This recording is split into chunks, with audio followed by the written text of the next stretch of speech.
On Talk Radio 570 KVI, your home for the politically homeless, streaming live at KVI.com and on the KVI app. If you want to be part of the most dangerous show on the airwaves, call or text the Warrior Injury Law Studio line at 206-421-5757. That's 206-421-5757. Coming up this hour, a massive drug bust in homeless encampments in Seattle, and Seattle officials say, hey, let's give them more drugs. But before we get to any of that, time for your daily dose of adrenaline. You want me to stick this into my heart? Are you f***ing nuts? On Monday, Marxist Kshama Sawant, the former Seattle City Council member known for her radical socialist, anti-cop ideology and demonization of Jews, and basically anybody else who's in a normal mindset, announced her candidacy for Congress in Washington's 9th Congressional District.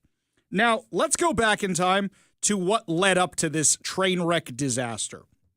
Kshama Sawant has admitted multiple times that she left the Seattle City Council because she felt like she wasn't getting anything done there because she lost all her socialist Marxist buddies and decided she was going to try and have this national movement towards socialism. It went nowhere. Went absolutely nowhere and got shellacked in the last election of Donald Trump.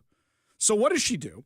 This whole time, she has been spouting off her crazy nonsense that hasn't changed, but nobody's been listening. So really what this is a run to be relevant again for her. She has admitted it was a mistake for her to quit the Seattle City Council. And I would venture to say, if she had stayed in her council position, even though she faced a recall, which wasn't even that close, she would probably have held on to that position for the rest of her life. Because the dum-dums here in Seattle would keep electing her again and again and again. She is banking on that to cruise into Congress. So who is she challenging? Adam Smith, the Democrat, who she thinks isn't far left enough for her. Now, Adam Smith comes on the show whenever we ask him to. We normally have disagreements with him, but Adam Smith does a very good job at appealing to whatever audience he's in front of. When he comes to speak at the synagogues, you would think that guy is a moderate Democrat / liberal Republican. You would think that because he knows what crowd he's speaking to at the Orthodox synagogues in Seattle.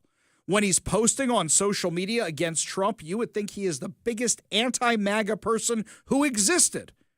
There's one thing that Kshama Sawant seems to be basing her entire campaign off of, which is fascinating. This is an interesting move. She's basing it on, I hate the Jews more than anybody else, elect me. No joke. That she thinks that Adam Smith is too warm and fuzzy when it comes to Israel. And he recognizes that Israel's a democracy, Western values, Western civilization, et cetera, all things we've discussed a million times. So Kshama Sawant is basing her entire campaign on her hatred for Jews and hoping that the people in Seattle who march on the side of Hamas will vote her into Congress for that reason. I kid you not. That's really what this is about. All right, let's look at her policies for a second. $15 an hour minimum wage. Well, that destroyed a whole bunch of jobs, led to less workers, led to less hours, led to less money for hourly wages, workers. So that was a failure. And then some people said, let's make it 20, let's make it 30, let's make it 40. And it wiped out a whole bunch of restaurants in California and Seattle and anywhere else this thing has been tried. So that was a colossal failure. Tax Amazon. So let's not forget, during the autonomous zone of 2020, she set up her little booth inside there to tax Amazon, to get signatures. Do you remember when she led the rioters who had taken over 6 blocks of Seattle to an occupation of City Hall? She used her key to let them in. They occupied City Hall, and what's happening? They're there for BLM and George Floyd and all that. And what does she do? She gets up and starts talking about Amazon, taxing Amazon, and they booed her. They got mad at her. She managed to tick off the people who put her into office, who she led in the door to occupy the building. She's always about the tax Amazon thing. How has that worked out? They passed the Jumpstart tax. They tax Amazon. And then what happens? Amazon moves out of Seattle. And now you've got a bigger budget gap because you don't have that tax revenue anymore because Amazon said, no, thank you, bye-bye. And now that stupidity is being done across the entire state because the morons in Olympia on the Democrat side of the aisle said this worked so badly in Seattle, it just hasn't been done right yet, just like socialism, right? Just hasn't been done right yet. Let's try and do this across the entire state. And did you hear the announcement today, by the way? Billions of dollars Amazon is now investing in other states for AI. It could have all been here, but they're not dumb enough to do that here. They're not going to do that here. They're going to do that elsewhere because they don't want to deal with Washington stupidity anymore. So basically every real policy proposal of hers has been a colossal failure. Defund the police. How'd that work out for Seattle? How'd that work out for King County? How'd that work out for Washington? A disaster. So she doesn't really seem to be running on any of that. What's she running on? She hates the Jews. Bold strategy, Cotton. Let's see if it pays off for her. In her campaign announcement, Sawant called Democrat incumbent Representative Adam Smith a warmongering incumbent with blood all over his hands, accusing him of having fully backed the genocide in Gaza. By the way, she's wearing a keffiyeh while doing this. It's an interesting move. Smith is the ranking Democrat on the House Armed Services Committee and has a strong record of supporting U.S.-Israel ties and combating anti-Semitism. The anti-police challenger, anti-police, I love this part. Do you remember when somebody was throwing poop at her house and the woman who hates the cops asked the police to investigate and they basically told her to go pound the bag of poop? You can't make this stuff up. Our city is ridiculous. So she pledged to use her campaign to build the anti-war movement. Question, how is any of this going to make life better for anybody here in Washington? It's not. This is just what she wants to do to raise her national profile again. As part of her announcement, Sawant featured a guy named Rizwan Samad.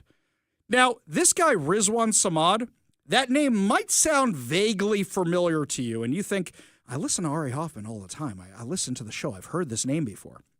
When I saw the press release that this guy was going to be part of her campaign team and part of her announcement, I said, okay, that's an interesting move. He's one of the people who was arrested and charged for blocking I-5.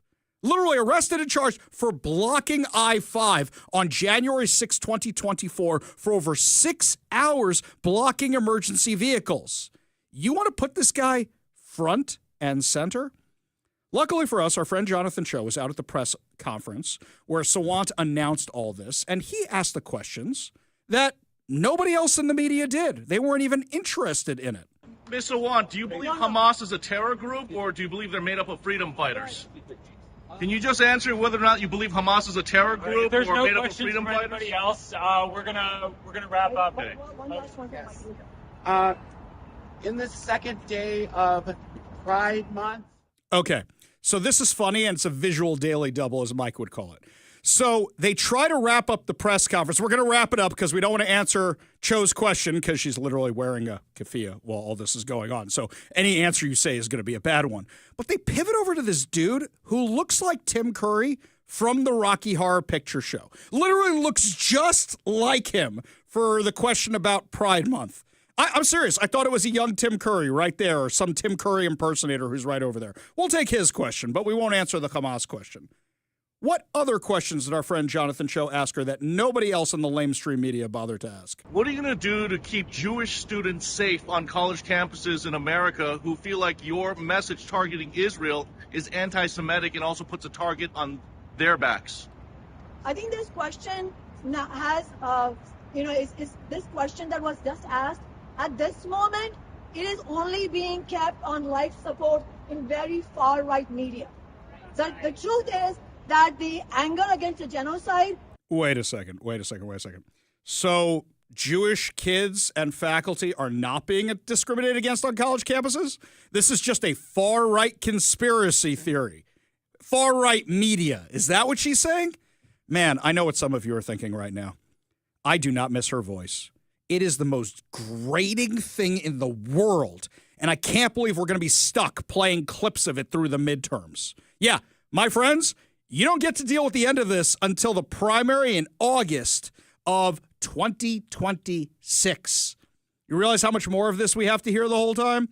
What else? What other nonsense was she spouting? Internationally has been so fierce that even heads of state, like the leaders in Germany and Canada and in country after country, even though they have not stopped funding Israel, they're still doing it, but there is so much pressure on them that purely out of personal political career preservation or future proofing, as a journalist from The Intercept correctly said, purely out of personal interest, career interest, they are being forced to say Israel is going too far, this needs to stop, and this is the genocide. So wait a second. Germany's criticizing Jews?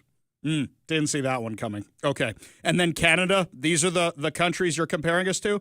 How about the fact that you literally picked a Hamasnik who has a track record of literally denying the Holocaust on social media as one of your campaign members? Somebody was at that press conference and asked her that very question. She didn't want to answer this one either. Our own Congressman Adam Smith, I'm not hesitate to call him baby killer.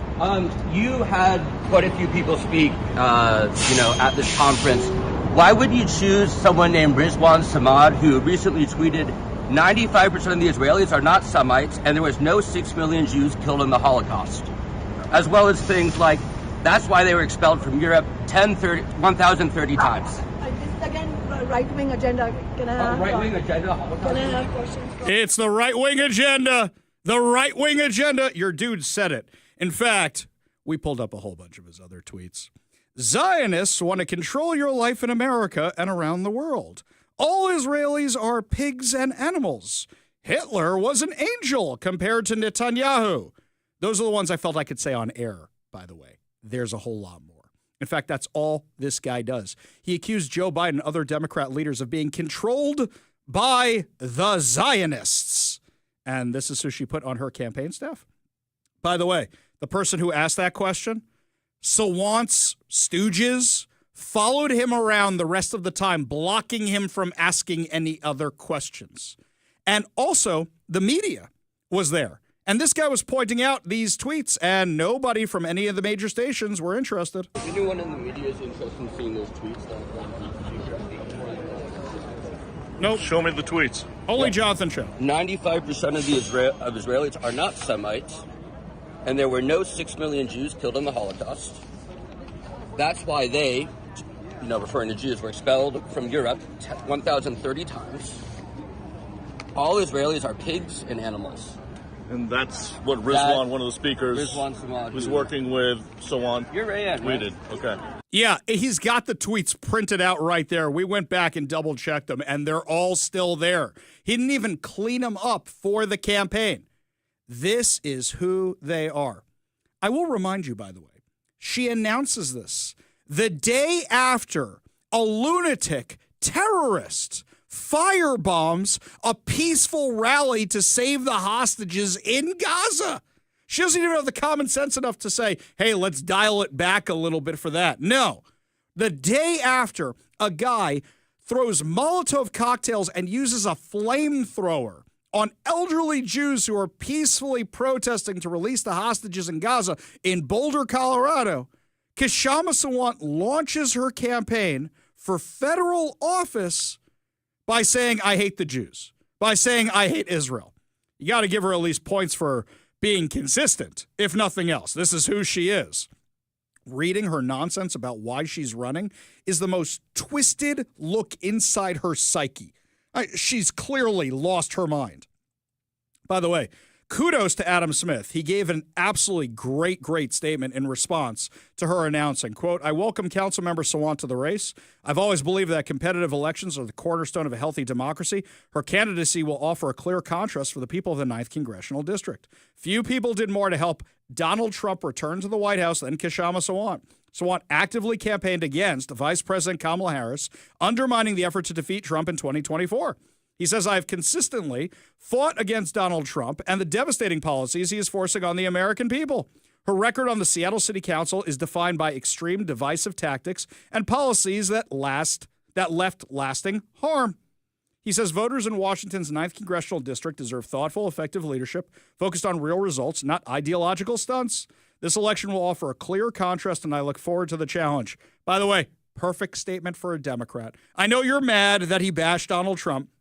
He's still a Democrat, but that was a perfect statement. She's literally running on terrorism. That's what she's running on, not the $15 minimum wage or any of that other stuff. The cornerstone of her announcement was terrorism, and she hates the Jews. How's that going to work out for her? Meanwhile, we just found out just a couple of hours ago that a federal judge has temporarily blocked the deportation proceedings of the family members of Mohammed Soleiman, the Egyptian national, who's charged with the Boulder, Colorado terrorist attack. U.S. District Judge Gordon P. Gallagher. By the way, sidebar, I don't usually like to make fun of people's appearances. This guy looks like a Minecraft character. He has the most square jaw I have ever seen in my life. It is abnormally square. It's like what Jim Carrey did to himself in Me, Myself, and Irene when he wanted a stronger chin. It kind of looks like that. He granted the family's request to halt deportation proceedings of Soleiman's wife and children as the case plays out. He wrote, moreover, the court finds that the deportation without process could work irreparable harm, and an order must issue without notice due to the urgency the situation presents. Time out. They don't get due process. They are not citizens. They overstayed their visa. They do not get due process. This other fool, their father, committed a crime.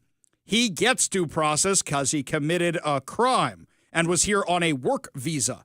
But at the same time, they overstayed their visitors' visas. He eventually got a work permit through the Biden administration. And for everybody out there who's been saying this whole time, well, people just came here to work. Do we know who the people were who came here to work? Because this guy had ties to the Muslim Brotherhood, a terrorist organization. He carried out a terrorist attack. And these are the things we have been cautioning about from the beginning. Where do you draw the line about who gets to come here and stay if they came illegally? A lot of people like to say, oh, they just came for the job. This guy, in theory, just came for the job and turned out to be a terrorist, and nobody vetted him, or they would have found his ties to the Muslim Brotherhood. Or they would have kicked him out of the country. Or here's something else. He has social media rants where he talks about praising Allah and killing the Zionists and killing the Jews. And this was a guy who allegedly came here to work. And if you're watching over on the video stream, I'm using the air quotes for came here to work because he overstayed his visa and then decided to go firebomb a bunch of peaceful demonstrators. This is the problem with this whole illegal immigrant nonsense where we just need the workers here. You need the workers that badly, by the way? Absolutely crazy. We've got the crazy leading the crazier. And this kind of insane rhetoric of Sawants is the same kind of stuff that these terrorists are using when they're going after Jews here in America. This comes, a week, 2 weeks after the D.C. attack? We had another guy who was arrested who was planning another one of these attacks. That's 3 in 3 weeks.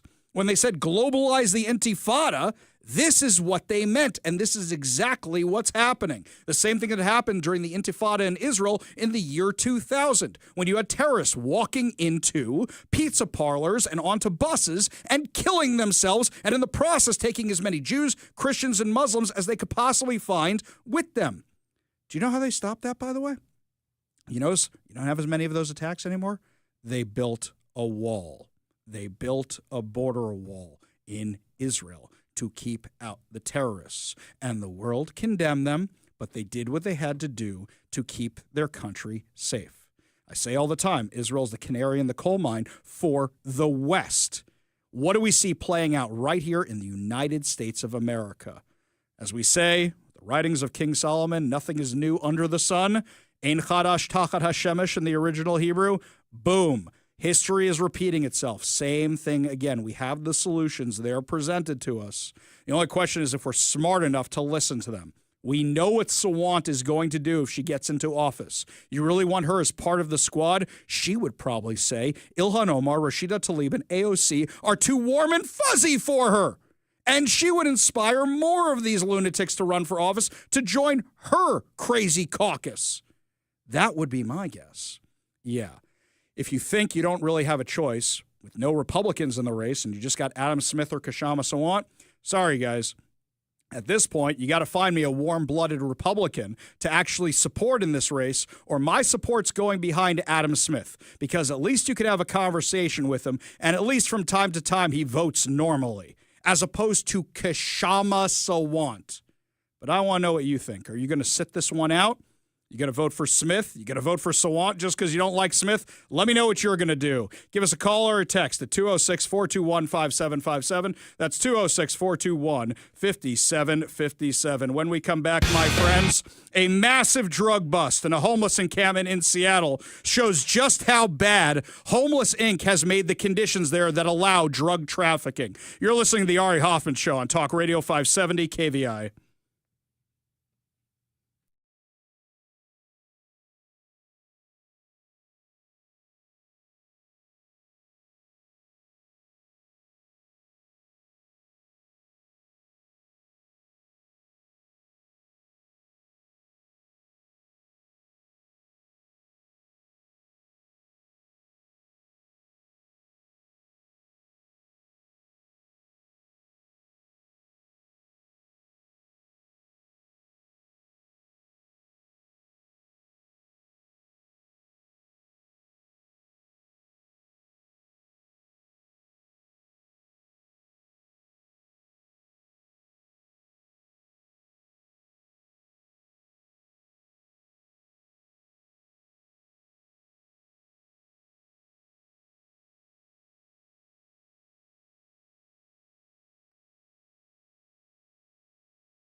Looks like a lot of people have a lot of thoughts on Kshama Sawant coming back.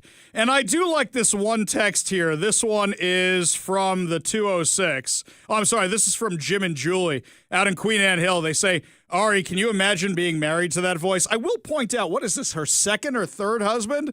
Those guys knew what the first guy may not have known what he was getting into, but the second or third one at this point, yeah, they knew what they were getting into at this point, which makes me question a whole lot more about them. Robin Lakewood says, Sawant running on anti-Semitism. Sadly, it will help her in Seattle. Yeah, you're not wrong, guys. Absolutely not. All right, switching gears to other news around here, problems that Kshama Sawant helped create around here. So, according to the FBI and the DEA, in one of the most significant drug enforcement actions in the region's history, federal and local law enforcement agencies have dismantled a massive drug trafficking network that operated throughout the Seattle area. Now, the people here in Seattle seemed focused, the media here in Seattle seemed focused on the fact that it was more than enough fentanyl to kill everybody in Seattle 3 times, 10 times over like they always are. That's always their go-to thing. And they left out the fact that this was flowing through homeless encampments. Oh, sure, they mentioned it far, far, far down. But for me, that's the top line, top of the fold. 14 individuals were indicted in May, and 11 were taken into custody during a series of coordinated arrests across Washington, Oregon, and Southern California. This marks a major escalation, a months-long effort to dismantle what authorities call the largest and most dangerous drug trafficking operation in Seattle area in recent memory. According to acting U.S. Attorney Teal Miller, the recent arrest built on earlier phase of the investigation when 5 suspects were indicted. Now they said we are prosecuting 14 additional defendants. Law enforcement partners continue to pursue drug traffickers to address the importation of substances like fentanyl, methamphetamine, and cocaine into Western Washington generally, and in the International District in particular. What do we have a lot of problems with in the International District? Oh, right. Drugs, homeless encampments, all that. Now, here's something else I noticed. There is a list of defendants. And I pulled up the charging documents, which were on the federal website, and I looked at these, and while it says that federal authorities are still determining the immigration status or citizenship status of a lot of these suspects, some of them we already know about. Jose Garcia Corona was expedited for removal in the U.S. in 2001. He was cited for another immigration violation in 2005, charged in 2009 with fraud and misuse of visas. Luis Soto Lara was previously deported and illegally re-entered the U.S. multiple times in 2007, 2009, 2010, 2014, convicted of re-entry after deportation in 2010. Juan Lopez Roblero was deported in 2006 and 2013. He was cited for immigration violations in 2006, 2011, and 2013. Marco Antonio Babadia Gonzalez was born in Mexico, has no verified ties to the community or employment. Isai Gamboa Pacheco, his birthplace is currently unknown, has no ties to the community or verified employment or residency. Giovanni Antonio Guarduno Garcia entered the U.S. with a false claim of citizenship. By the way, I didn't see anybody in the mainstream media look at any of those, and it was all in the court documents. They just read the press release, which said their citizenship status has not been verified yet. This was all in the court documents. Took me 10 extra minutes of reading to get all that, and all of them just published the press release. In fact, I actually think I should share these tonight. The story of how they followed these guys on I-5 between homeless encampments, fascinating. It would actually make a really good movie or a TV miniseries. It was fascinating. It was fun. And everybody left that out because it wasn't in the press release. Not at all. So this is the kind of stuff that the mainstream media isn't covering in full detail. And here's something else. I saw an email today from our friend Andrea Suarez over at We Heart Seattle.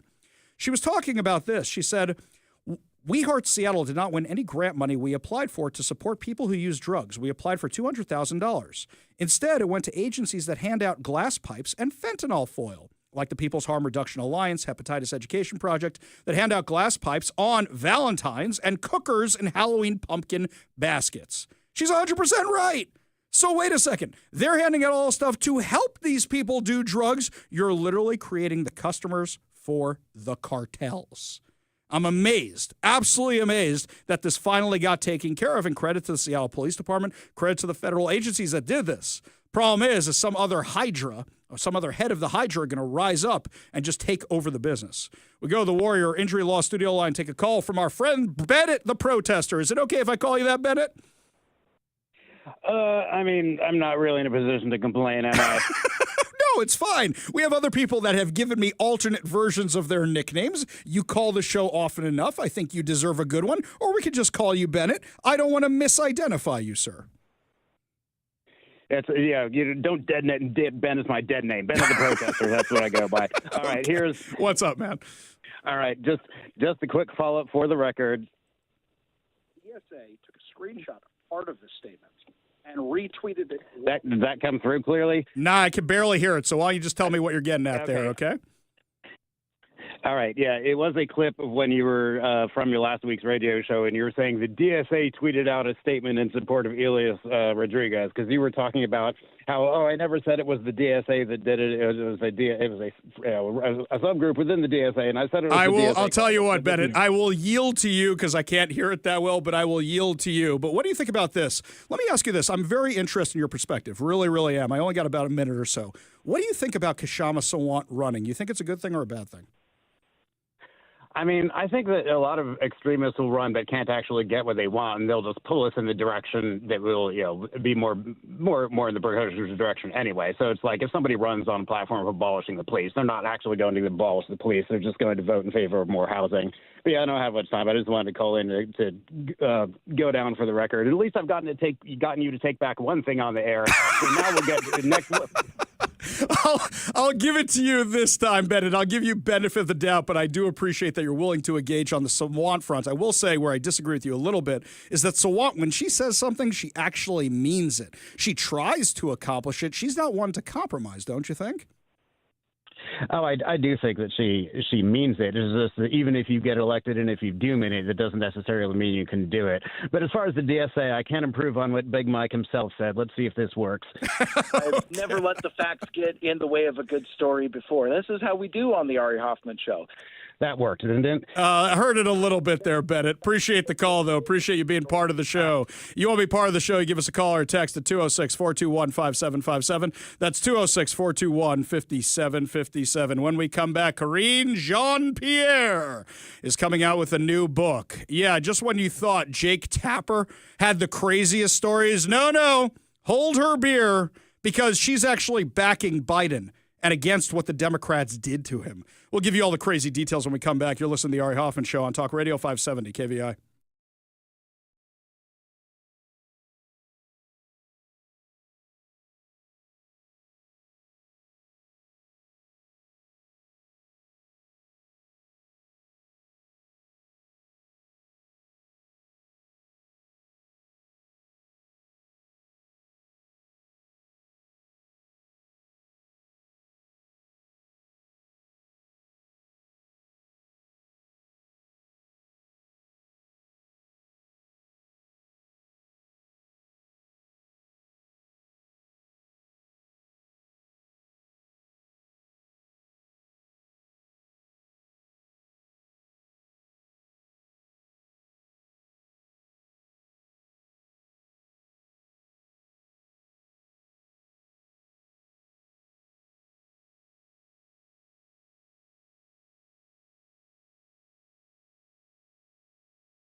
Karine Jean-Pierre is back, and she is announcing a new book project. Now, she calls it Independent, a look inside a broken White House outside the party line. So she's saying she left the Democrats. She announced that she left the Democrats to become an independent. You mean like a Bernie Sanders independent? I don't think you're coming more towards our side. And an excerpt from the book shows this isn't going to be like Jake Tapper's tell-all. No. This is her mad about the way Joe Biden was treated. Here's a quote. Jean-Pierre was criticized at times for being evasive about Biden's physical condition. Wednesday's announcement from Legacy Lit says that she will take readers through the 3 weeks that led to Biden's abandoning his bid for a second term and the betrayal by the Democratic Party that led to his decision. Quote, she presents clear arguments and provocative evidence as an insider about the importance of dismantling the torrent of disinformation and misinformation that has been rampant in recent elections and provides passionate insight for moving forward. Oh, is this like Hakeem Jeffries and Chuck Schumer? We're moving forward. Karine Jean-Pierre torpedoed her own career. Instead of saying, you know what, they lied to me, they hid the president from me, which she admitted a few weeks ago on The View, that she hadn't had contact with Biden for weeks. If she had admitted that and walked away, everybody would have respected her and everybody would have bought her book. But here, she's defending what she did. She was part of the cover-up. You know, I finished Jake Tapper's book over the weekend, and it was infuriating because every single story in it was something that conservative media had already reported on. And something struck me is that Jake Tapper, he's kind of, I guess, redoing their stories, but at the same time, people on the left would only have spoken to Jake Tapper. They really would have. They're not going to speak to me, right? They're not going to speak to the Daily Wire or Fox or anything else like that. So unfortunately, Jake Tapper's the only one who could write this book. Now, mind you, that doesn't negate what Jake Tapper did, shutting down Lara Trump, shutting down any opposition to Joe Biden, because he wanted the Democrats to get elected. He wanted Joe Biden to get reelected. He wanted Kamala Harris to get reelected. But at the same time, at least he's saying, I didn't cover it right. He has actually owned that in interviews. Karine Jean-Pierre is saying, hold my Bud Light. I can do better. I'm going to double down on all the craziness that I did. You want a bunch of reasons why you shouldn't buy her book? Here's a whole bunch of them for you in montage form.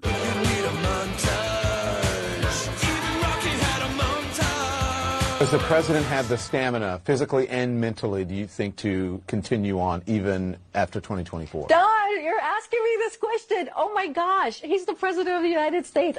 You know, I can't even keep up with him. We just got back from New Mexico. We just got back from California. That is not a question that we should be even asking. Jackie, are you here? Where's Jackie? She must not be here. No, I totally understand. I just explained she was on top of mind. The book is suggesting the president tells aides he's tired. But that's in the excerpt, right? Yeah, and that's why there have been so few public events before 10 a.m. I mean, that's a ridiculous assumption to make. President Biden is the oldest president in U.S. history. Why does White House staff treat him like a baby?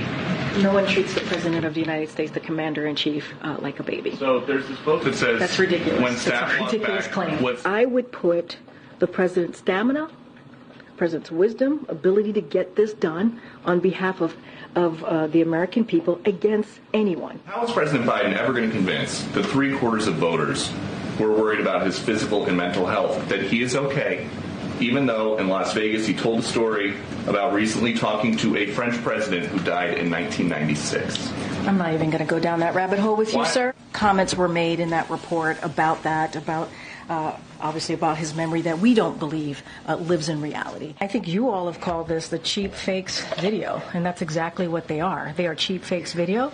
They are done in bad faith, and some of your news organization have been very clear, have stressed that these the right-wing critics of the president have a credibility problem. I think there is so much misinformation, disinformation, as we've been talking about. You talked about the video of the president wandering, and it's not true, right? The president wasn't wandering. And so we believe we have to call that out. We've been calling it cheap fakes. That is something that came directly from the media outlets. Is anyone in the White House hiding information about the president's health or his ability to do the job day to day? Absolutely not. What we have released has been very comprehensive. It has been. It has been transparent. With age comes wisdom and comes experience. And I think that matters as well. He is as sharp as ever, as I have known him to be in my engagement and my experience with him. And I know when I walk into the Oval Office or see him on Air Force One, I have to be on top of my game. So who ordered White House officials to cover up a declining president? I know that that is a narrative that you love. And no, wait, hold on. First of all, there's been no cover-up. I want to be very clear about that. She was the queen of the cover-up. She was the queen of the cover-up. She was worse than Jen Psaki. By the way, I noticed Jen Psaki's not in her usual primetime spot anymore. You know what this kind of reminds me of? The Writers Association for sports writers. How they will not elect anybody who had anything to do with the steroids era into the Baseball Hall of Fame. This is kind of like that. Nobody wants to be around anybody who was part of the cover-up of the Biden administration because you can't move forward by going back to Jen Psaki and Karine Jean-Pierre. You can't move on from that because this hasn't been dealt with yet. There was a massive cover-up, and she was the one who was doing it every single day. At least Peter Doocy every day was asking the hard questions. But she was the one lying from that podium every single day. When we come back, my friends, the holy month of Pride is upon us. And, yeah, some crazy things be happening, not just here in Washington, but all around the U.S. We'll give you the details when we come back. You're listening to the Ari Hoffman Show on Talk Radio 570 KVI.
Do you remember when creepy Chris Rakedahl said, men in women's locker rooms wasn't happening, and men winning at women's sports wasn't happening, and girls losing scholarships wasn't happening?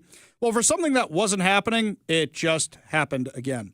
Over the weekend, a biological male competing under the name Veronica Garcia claimed the girls' 400-meter state title at the Washington 2A High School Track and Field Championships, finishing the race in 55.70 seconds. Garcia is a student at East Valley High School in Spokane, edged out West Spokane's Lauren Matthew by nearly a full second at Mount Tahoma High School. Now, when I saw this happen, Riley Gaines posted the video footage of it. I said, one, that's a huge margin. Look how far ahead that dude is from those girls. But number two, I said, these names sound really familiar. It's kind of like Biff and Back to the Future 2. Something really familiar about all this. This marks Garcia's second consecutive victory in the 2A girls 400-meter event.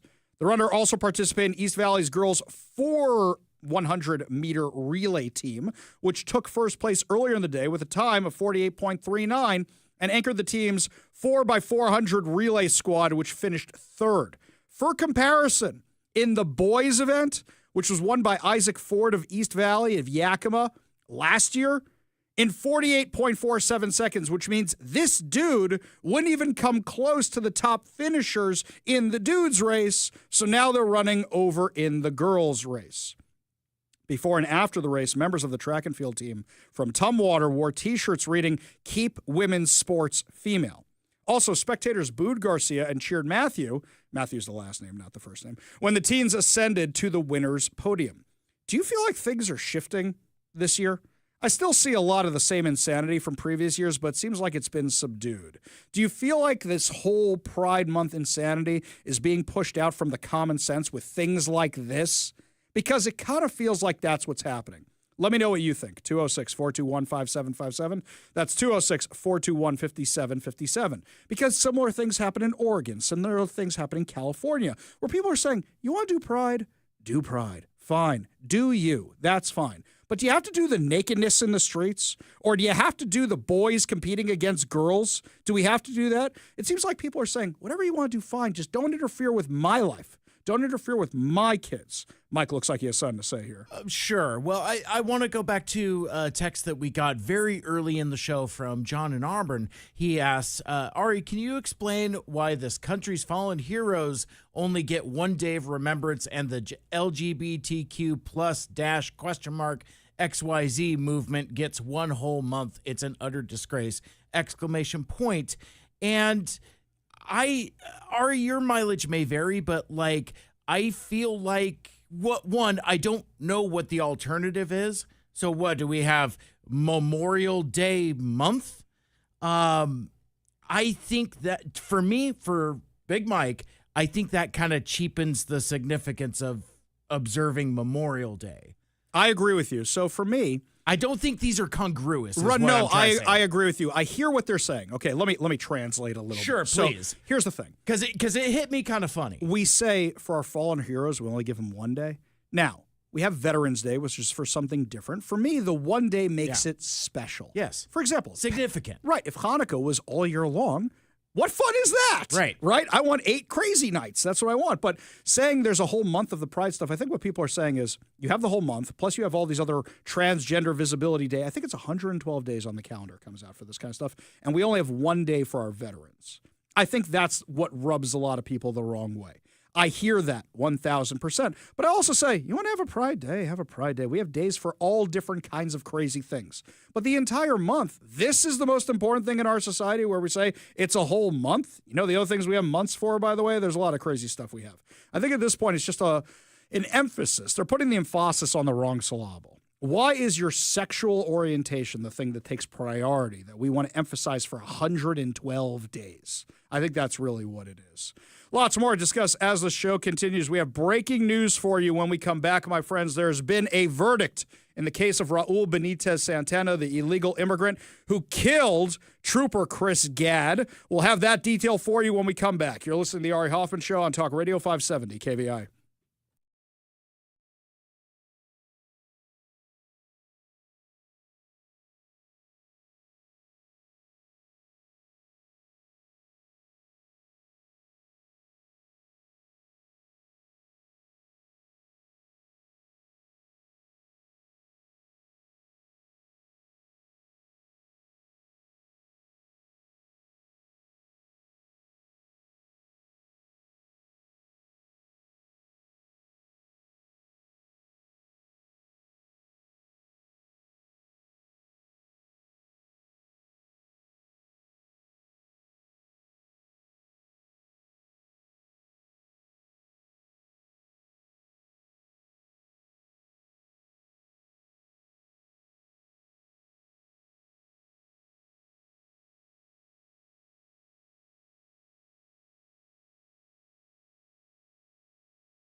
Welcome to the Ari Hoffman Show on Talk Radio 570 KVI, your home for the politically homeless, streaming live at KVI.com and on the KVI app. If you want to be part of the most dangerous show on the airwaves, call or text the Warrior Injury Law Studio line at 206-421-5757. That's 206-421-5757.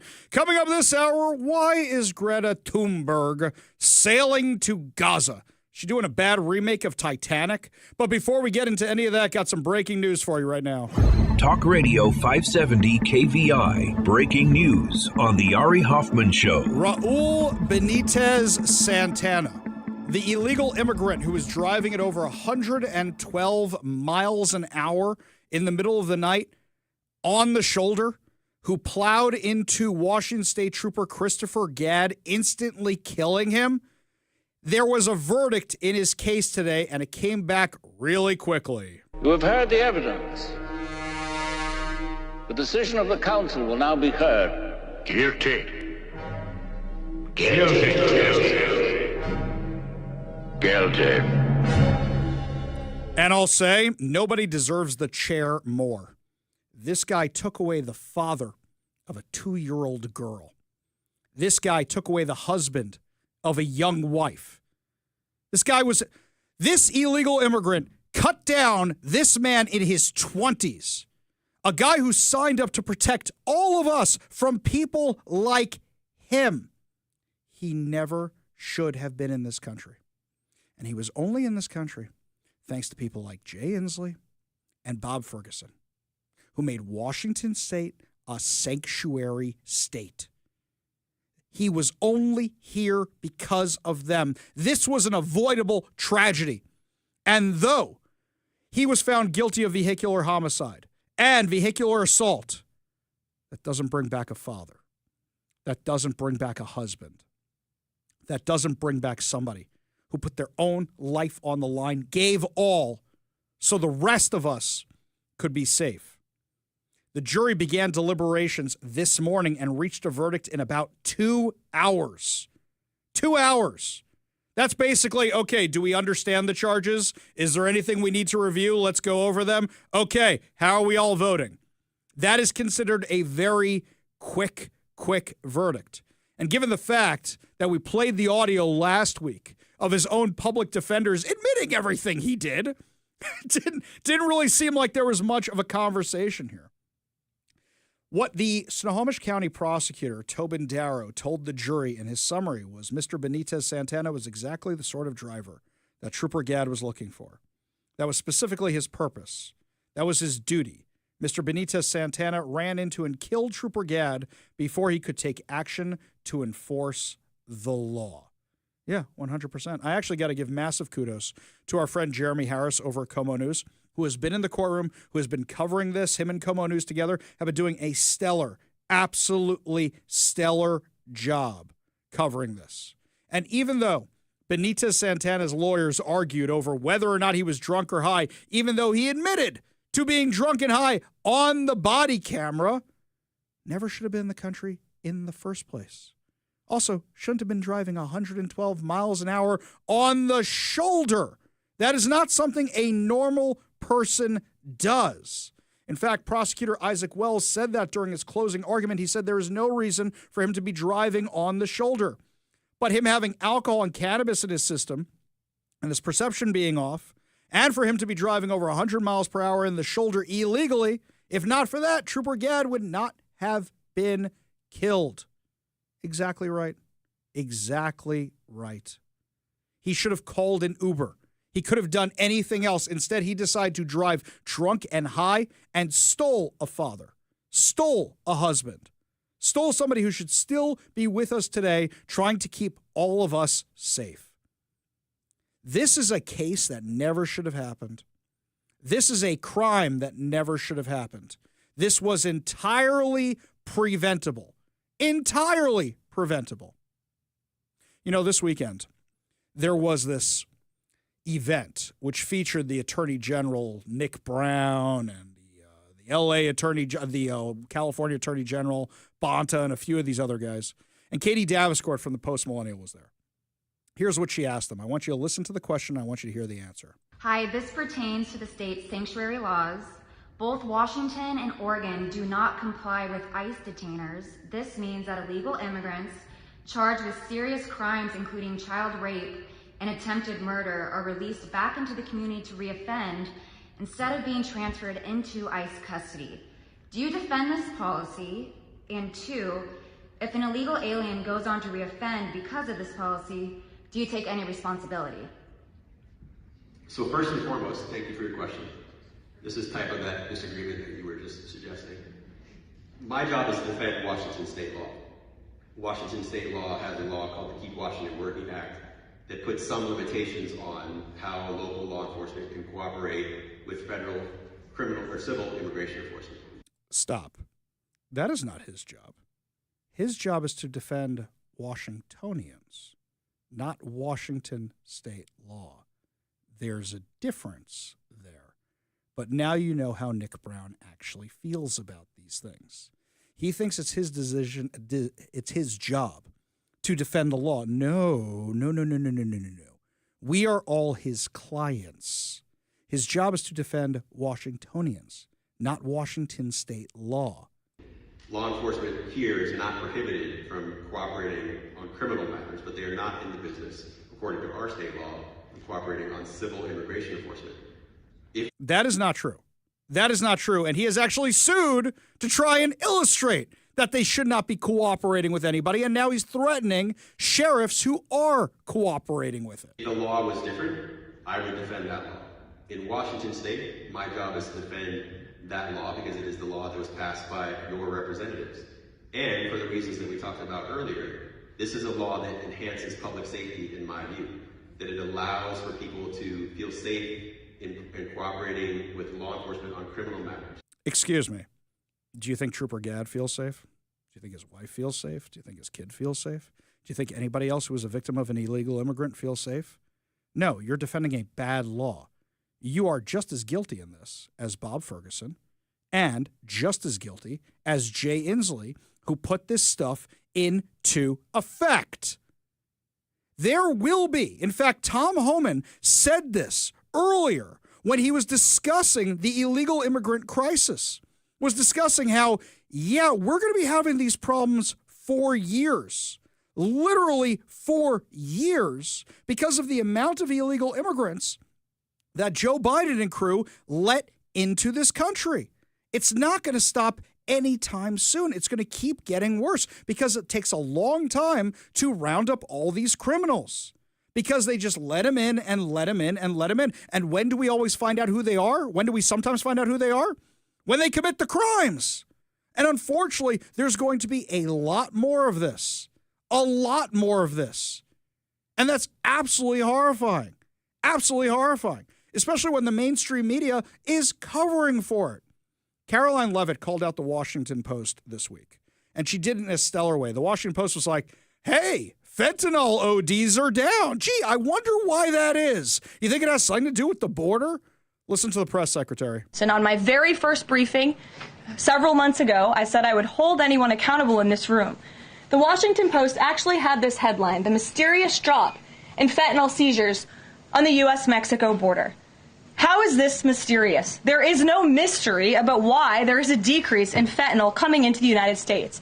This administration's strong border policies are the reason there has been a decrease in fentanyl trafficking. His strengthened relationship with Mexican President Sheinbaum and all of the measures he has been taking to deter illegal human and drug trafficking at our United States southern border is the reason for plummeting fentanyl seizures at the U.S. border. There is nothing mysterious about that, and we'd like to see the Washington Post update their headline accordingly. This is clearly trying to intentionally manipulate the minds of the Americans, and I think the American people understand why there's been a fentanyl drop. And our office responded to this inquiry. We provided a whole host of the reasons that fentanyl seizures at the southern border have dropped, and the Washington Post refused to run them, and that's despicable. By the way, here's an important point that Como News made about Raul Benitez Santana. The jury in the trial was not told of his immigration status. They didn't even know he was an illegal immigrant. Didn't even know that, and they still found him guilty. But here's the thing. Was that by choice of the prosecutor? Was that by choice of the defense? Was that by choice of the judge? I have to look into that a little bit more, But here's the thing. He never should have been here in the first place. Has he been a contributing member of society? Of course not. In August 2017, Benito Santana was arrested for repeatedly punching his girlfriend in the face. King County Attorney's Office filed charges of assault in the second degree. According to court records, the woman's nose was broken during the assault and she had to seek treatment at the hospital. In 2019, a judge sentenced Benito Santana to 2 years of probation and to undergo behavioral therapy treatment. He was also convicted of driving with a suspended license, a revoked license, misdemeanor marijuana possession charge, also charged in CTAC for driving while his license was suspended or revoked. He never should have been here. Never should have been here. And Trooper Gadd, while there's some justice for his family, nothing's going to replace that hole in their lives. That 2-year-old girl, she was 2 at the time when he died, will never know her father. He'll just be a picture in a frame on a mantelpiece for her entire life. She will never know her father because of failed Democrat policies that prioritized a criminal over Washingtonians who people like Bob Ferguson, Jay Inslee, and Nick Brown said they would protect. We go to the Warrior Injury Law Studio line. Take a call from Leonard in Shoreline. Leonard, what's going on? Speaking of deportation, I think I heard you talking about the federal judge who just brought Donald Trump, or shall I say, ICE reporters, to have the family of Mr. Solomon removed. Hang on a second. I can't hear you, Leonard. You got me on speakerphone or something? I can't understand what you're saying. Yes, I'm on speakerphone. Yeah, I can't hear you on speakerphone, Leonard. If you want to call back, we'll try again. But I cannot understand what you're saying when you're on speakerphone. You want to be part of the show, give us a call not on speakerphone at 206-421-5757. That's 206-421-5757. Switching gears over to another crazy crime story here in Washington. On Monday, authorities discovered the dead bodies of 3 young girls who were reported missing a few days prior after a visitation with their non-custodial homeless father in Wenatchee, Washington. Travis Caleb Decker, 32, is still wanted on 3 counts of first-degree murder and first-degree kidnapping charges. He is suspected of killing his children, ages 5, 8, and 9 years old, whose bodies were located in his abandoned truck. A multi-agency manhunt has been launched for Decker. He is described as white, 5 feet 8 inches tall, 190 pounds, with black hair and brown eyes. He was last seen wearing a light-colored shirt and dark shorts. Whitney Decker, the mother of the 3 young girls, reported her daughters missing on Friday at 9:45 p.m., informing police that her children never returned from a planned visit with their father. According to Como News, Travis was believed to have been living out of a white 2017 GMC Sierra pickup truck and was traveling westbound on Highway 2. Now, a lot of you have a question that a lot of us have had, which is, why were they with their homeless father? Is that a safe environment for them to be in? And the mother said they never had any issues in the past. And let's also not fault the mother in this case. She just lost 3 children here, guys, okay? On Saturday, Washington State Patrol issued an endangered missing person alert for Paitlin, Evelyn, and Olivia. Wenatchee police detectives obtained a warrant for Decker's arrest for 3 counts of first-degree custodial interference. Investigators suspected, with help of information from Wenatchee PD, the FBI, the Chelan County Sheriff's Office, that Decker and his girls were still in Chelan County. On Monday, the search narrowed between Icicle Road and Chumstick Road near Leavenworth, a city located just a few miles west of Wenatchee for those of you who don't live in state. A Forest Service deputy discovered Decker's truck around 3:45 p.m. about 17 miles up the road while patrolling on a motorcycle. The deputy found the 3 children dead inside the truck, but he was not at the scene. A large-scale 24-hour search operation is ongoing to locate Decker. This is now a 48-hour search operation, which includes the East Cascade Regional SWAT Team, U.S. Border Patrol Tactical and Search Trauma Rescue Teams, and the Department of Homeland Security. Authorities say that Decker has an extensive military training and told the public not to approach him if seen, but to immediately contact 911. Police do not know if he is armed. Anybody who has seen him since May 30th is asked to contact the police. The 3 sisters all attended Lincoln Elementary School. Corey Callahar, the superintendent of the Wenatchee School District, posted a statement on the district's website saying, "I understand how distressing this news is, but questions many of you undoubtedly have. Our immediate and utmost priority is the well-being of the Lincoln Elementary community. We're all focusing all our efforts on providing comprehensive support to their students, staff, and families during this unimaginable time, and a GoFundMe has been created to support Whitney Decker as she navigates through this tragedy. This is a horrible, horrible case that has captured the nation's attention. I've been hearing it at the KVI news updates at the top of the hour on the national news all day long. It's a horrible, horrible tragedy. And I'll caution everybody of one thing. You know me. I never miss an opportunity to demonize the homeless. Right now, let's focus on finding the guy, and we will figure out later how this all happened and what exactly happened. But right now, we need to find this guy, and a reminder that he is very, very dangerous. So if you see anybody who looks like him, don't approach him. Don't try to be a hero. Contact your local authorities so we can bring justice for this mother whose daughters were murdered by this psychopath. We go back to the Warrior Injury Law studio line. Take a call, try again with Leonard in Shoreline. Leonard, you off the speakerphone this time, man? Yeah, I'm off the speakerphone right now. Okay. Yeah. Say, you talked a little bit earlier about the family of Mr. Solomon that's fixing to be deported. Yeah. And, well, after hearing about the judge, a federal judge who's a Biden appointee blocking that order, well, I'm afraid it's going to be too late. That family will be deported sometime this week.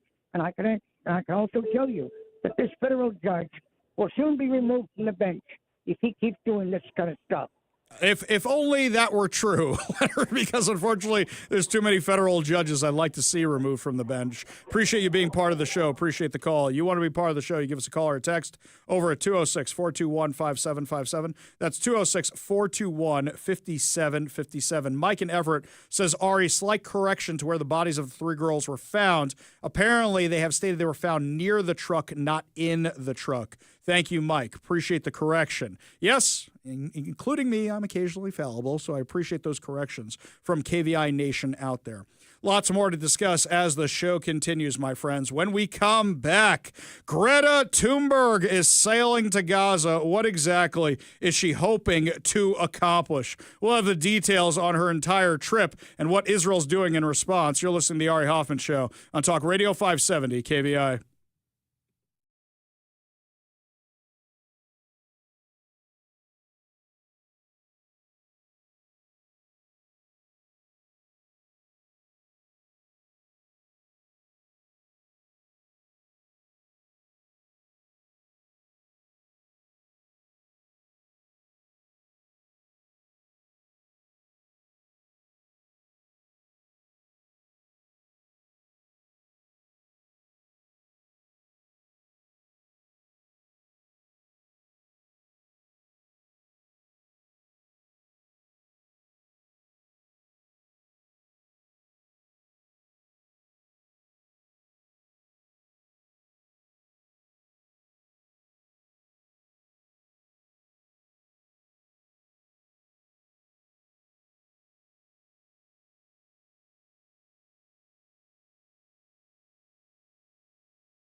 Welcome back to the Ari Hoffman Show. Just a reminder, coming up at 5:45 is your chance to win fantabulous prizes, including a $50 Daniel's Broiler gift card and two tickets to see Creed at the White River Amphitheater on August 14th. Yet another reason, always keep your radio tuned to 570 KVI. Left on your dial, always right on the issues. You can also stream us at KVI.com, download the KVI app, and of course, subscribe to us on whatever your preferred podcast platform is. You know who doesn't have their arms wide open right now? Is Israel. They're saying no to Greta Thunberg, who's on some kind of flotilla trying to get into Gaza.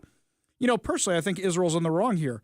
Let her go to Gaza. Let her see what Gaza's like firsthand. What, you think this is a beacon of solving climate change when they put people in tires, pour them a gasoline all over it, and light them on fire? Oh, I'm sure they'll love little Greta Thunberg, probably due to her what they did to the people on October 7th. She's on this boat that's just this little sailing boat with a whole bunch of other activists, including some real wackadoodles, and they want to sail to Gaza. What for?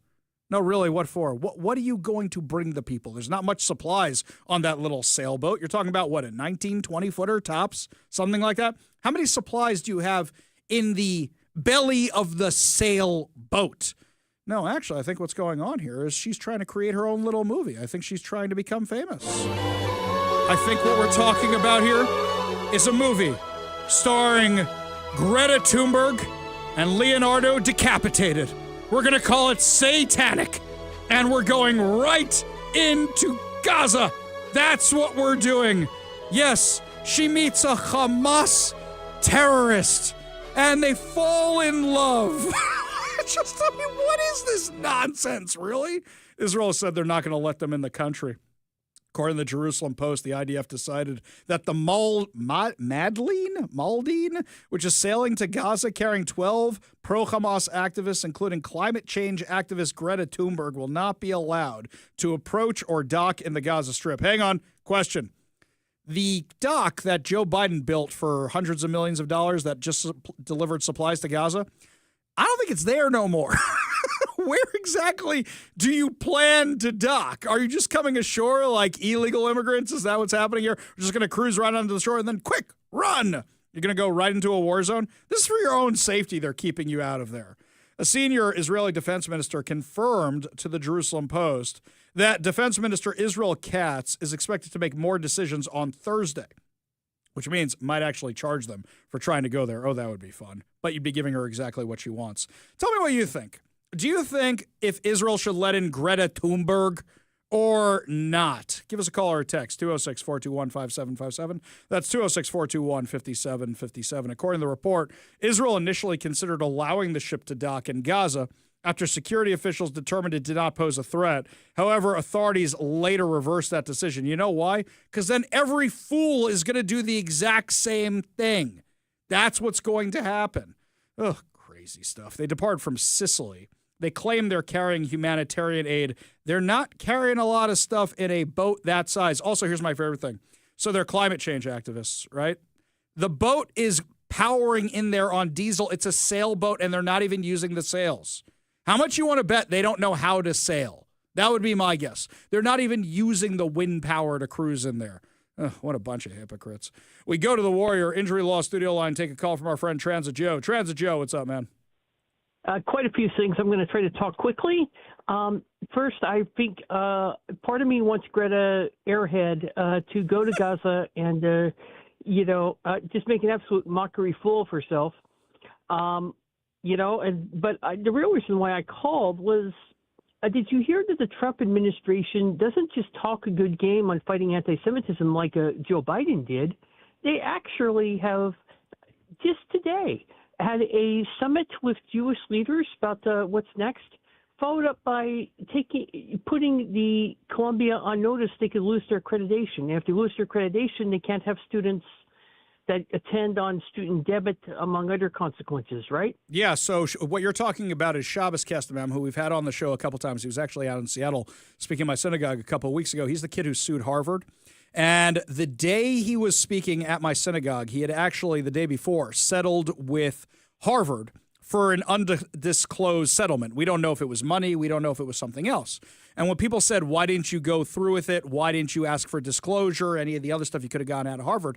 He said the Trump administration can do so much more than I can, and they're picking up the fight right now. For example, Columbia today, the Department of Education said, yeah, we're not going to certify you guys as an accredited institution anymore because you haven't made enough changes to comply with civil rights laws. Harvard defunding piece by piece. So now it seems like they're actually walking the walk and talking the talk, which is something we never saw out of the Biden administration. Even our friend Transit Joe is recognizing that, right? Yes, and Biden would give great speeches, but his staff was too progressive for America. I mean, there's some great people who work there, but overall, we're not seeing the kind of a battlefield effects that we're seeing here with addressing the anti-Semitism, not just in higher ed, but around the country. And we need to stamp this crap. I mean, you've heard me prattle on about Alex Zimmerman. Well, this stuff that's going on is 10 times worse than our village idiot Nazi saluting Jews on the Redmond City Council. Yeah, so right? That's the kind of thing, is like they're actually doing the thing. Now, let me ask you this, Joe. Are you leaning more towards the Republican Party with this kind of stuff you're finding out more and more?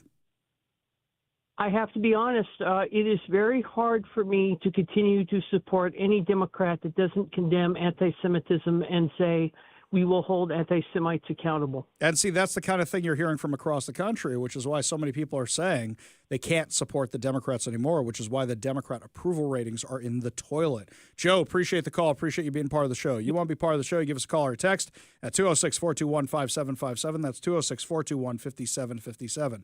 Meanwhile, according to an exclusive from the New York Post, a Jew hater who protested against Israel at Columbia University's campus and contemplated setting a student on fire allegedly had a direct link to Hamas's deadly Al-Qassam brigades. Those are the ones who carried out October 7th. Tarek Bazrouk is now awaiting trial after being indicted on 3 federal hate crimes against Jewish people. He was a member of a chat group that received regular updates from Abu Abida. He is the official spokesperson for one of the brigades. The accusation is the first evidence of an agitator receiving information directly from Hamas and taking action during protests on the university campus. He's also not a Columbia student. They had no idea who was actually on these campuses at any time. This is a guy who is bragging to friends about having relatives overseas who were part of Hamas. And he was on Columbia University's campus. He was wearing Hamas's colors, and he was on Columbia University's campus. When the bad guys tell you who they are, believe them, everybody. You should have just believed them and said, well, you like the terrorists so much, let's go send you to Gaza with Greta, or let's get you out of here. Because people who emulate this kind of behavior eventually carry out the actions.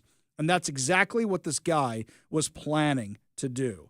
Lots more to discuss as the show continues, my friends. Our friend Travis Couture joins us to talk about how OSPI, our very own Superintendent of Public Instruction, is planning on, not paying his bills and what that's going to mean for your taxes down the road. You're listening to the Ari Hoffman Show on Talk Radio 570 KVI.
Well, my friends, I go offline for a couple days and I come back on after 48 hours off the grid to find out that Chris Reykdal, our Washington State Superintendent of Public Instruction, has said, yeah, we didn't get the money we need this year, even though, they didn't make the cuts to go along with it. Instead, what we're going to do is just, roll the dice and hope it all works out okay. I mean, are you kidding me with this nonsense? These are the people in charge of our budget, because you know what this means. Is the next legislative cycle, they're just going to come back asking for more money. Joining us now to discuss from the Washington State Legislature, one of our favorites, Representative Travis Couture. Thanks for being with us today. Hey, thanks for having me on again, Ari. So would you say that's an accurate summation of this, or is it worse than I made it out to be? Yeah, I mean, OSPI has tons of bureaucrats, and they just couldn't see this coming, where they ran out of their expenditure authority. But it's going to rob like $70 million from schools this month. And, rest in peace to the liquidity and cash flows of all the K-12 schools in our state. And it's hitting all of the different schools all across the state. And essentially all they're saying is that, hey, we're going to come up a little bit short, so we'll pay this month's bills next month. And, of course, if you've got a very large school district, that just doesn't work out. And, Ari, I'll just tell you, I wish I could do that with my lender and just say, hey, I regret to inform you that my spending authority was limited this month, so I'll pay my mortgage next month. I mean, that's kind of what it's like.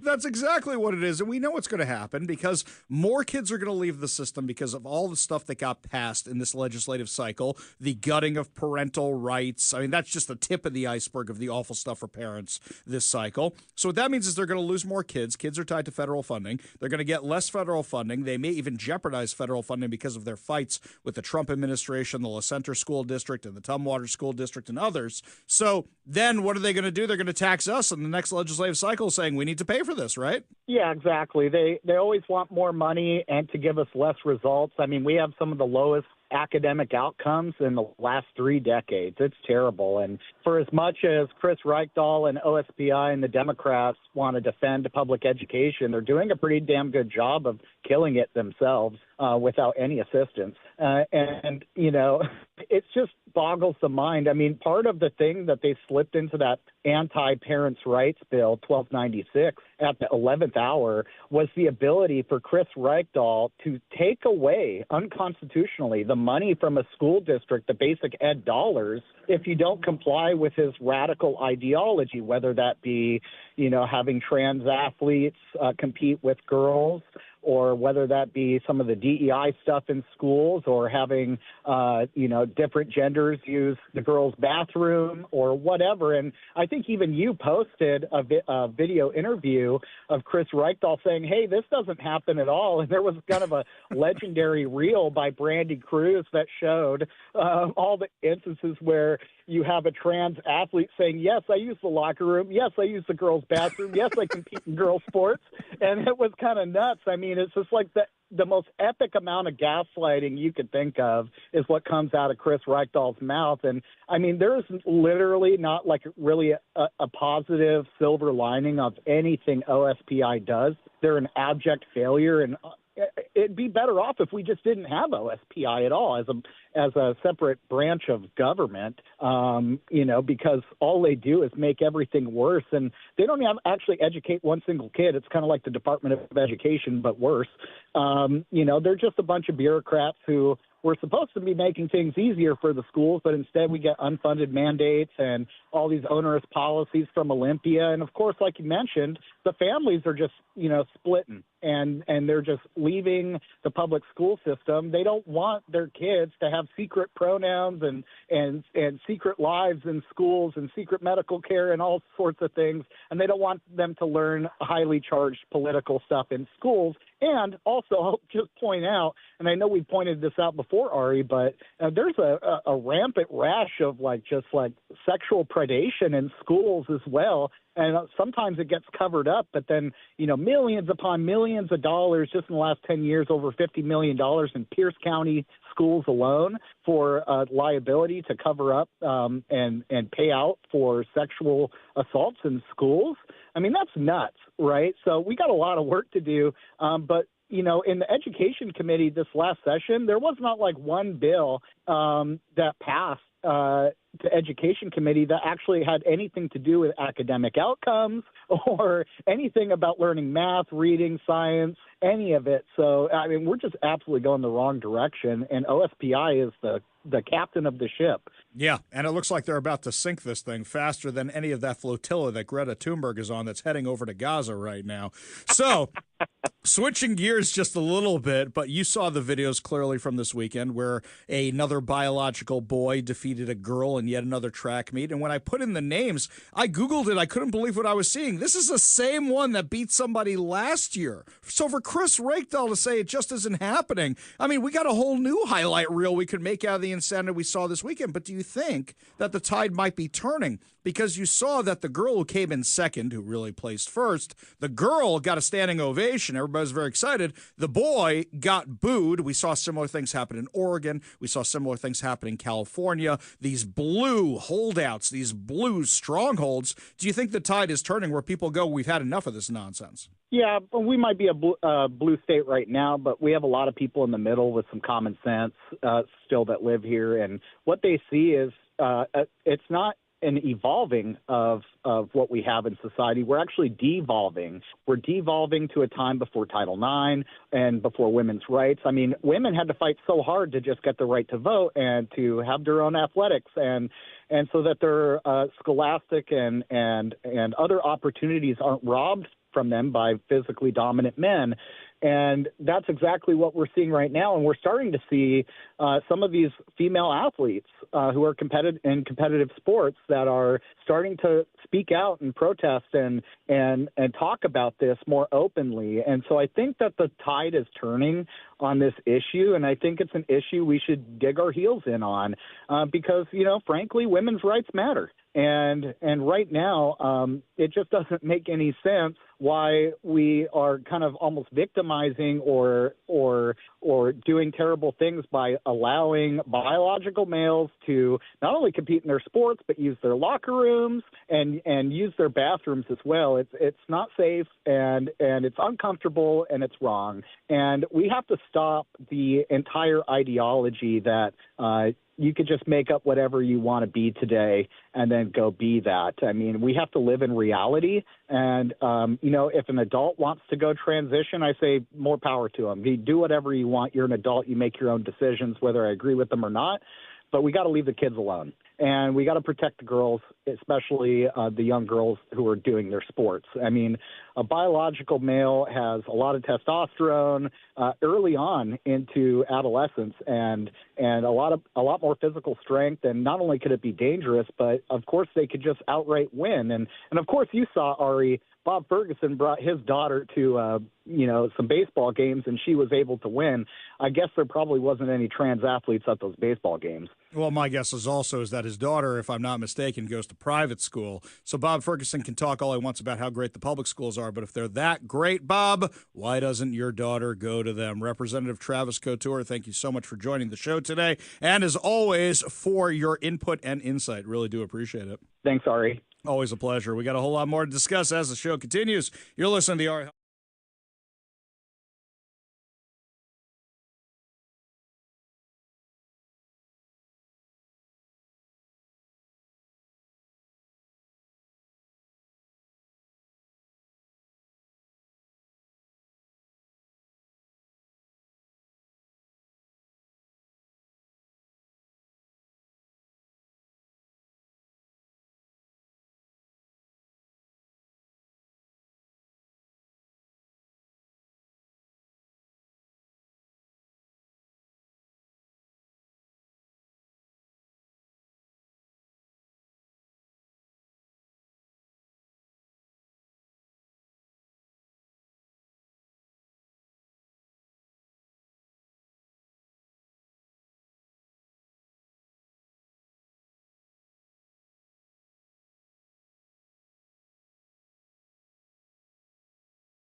You gotta love the way the Seattle Times writes things.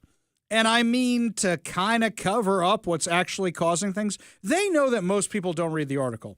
They know that people read the headlines.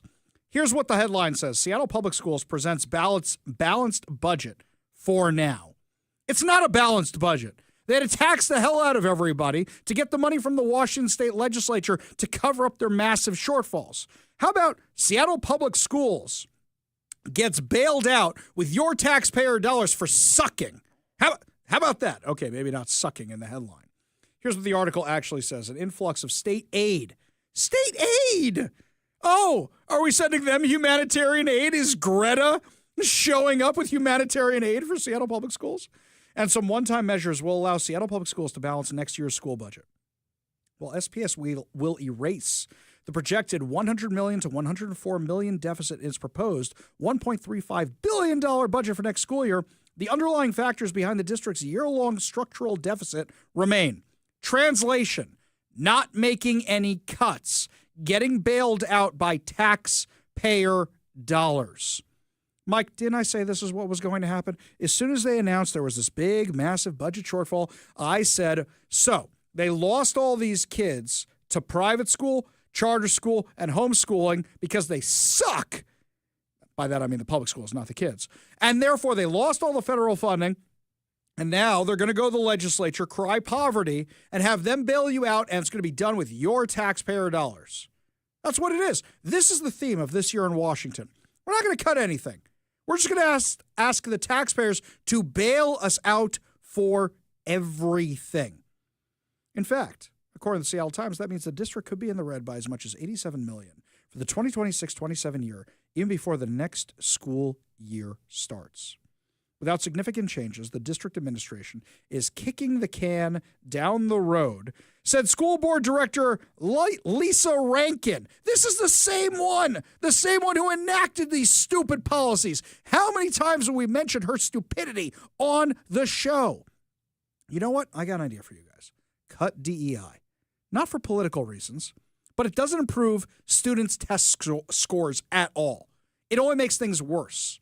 It makes them have more mental health issues. It makes them have more depression, more anxiety, because you're telling them the whole time, you're racist, and you're racist, and you're racist. Everyone's a racist. Show me one school where the grades have improved because of DEI. One in the entire U.S. I bet you can't do it. Here in Seattle, I noticed that the Seattle Public School near my house, it used to be an absolute disaster getting to work in the morning because it used to clog up all the streets. They don't clog up all the streets anymore, not because they came up with any good solution for drop-off, but because so few kids go to the school now. They had a massive, massive drop at that school, and it's considered one of the good ones. This is one of the ones considered one of the good ones, and they don't even want to go there anymore. By the way, this school is one of the ones where they have the kids practice protesting for BLM for Black History Month. We have video of it. It's flippin' crazy.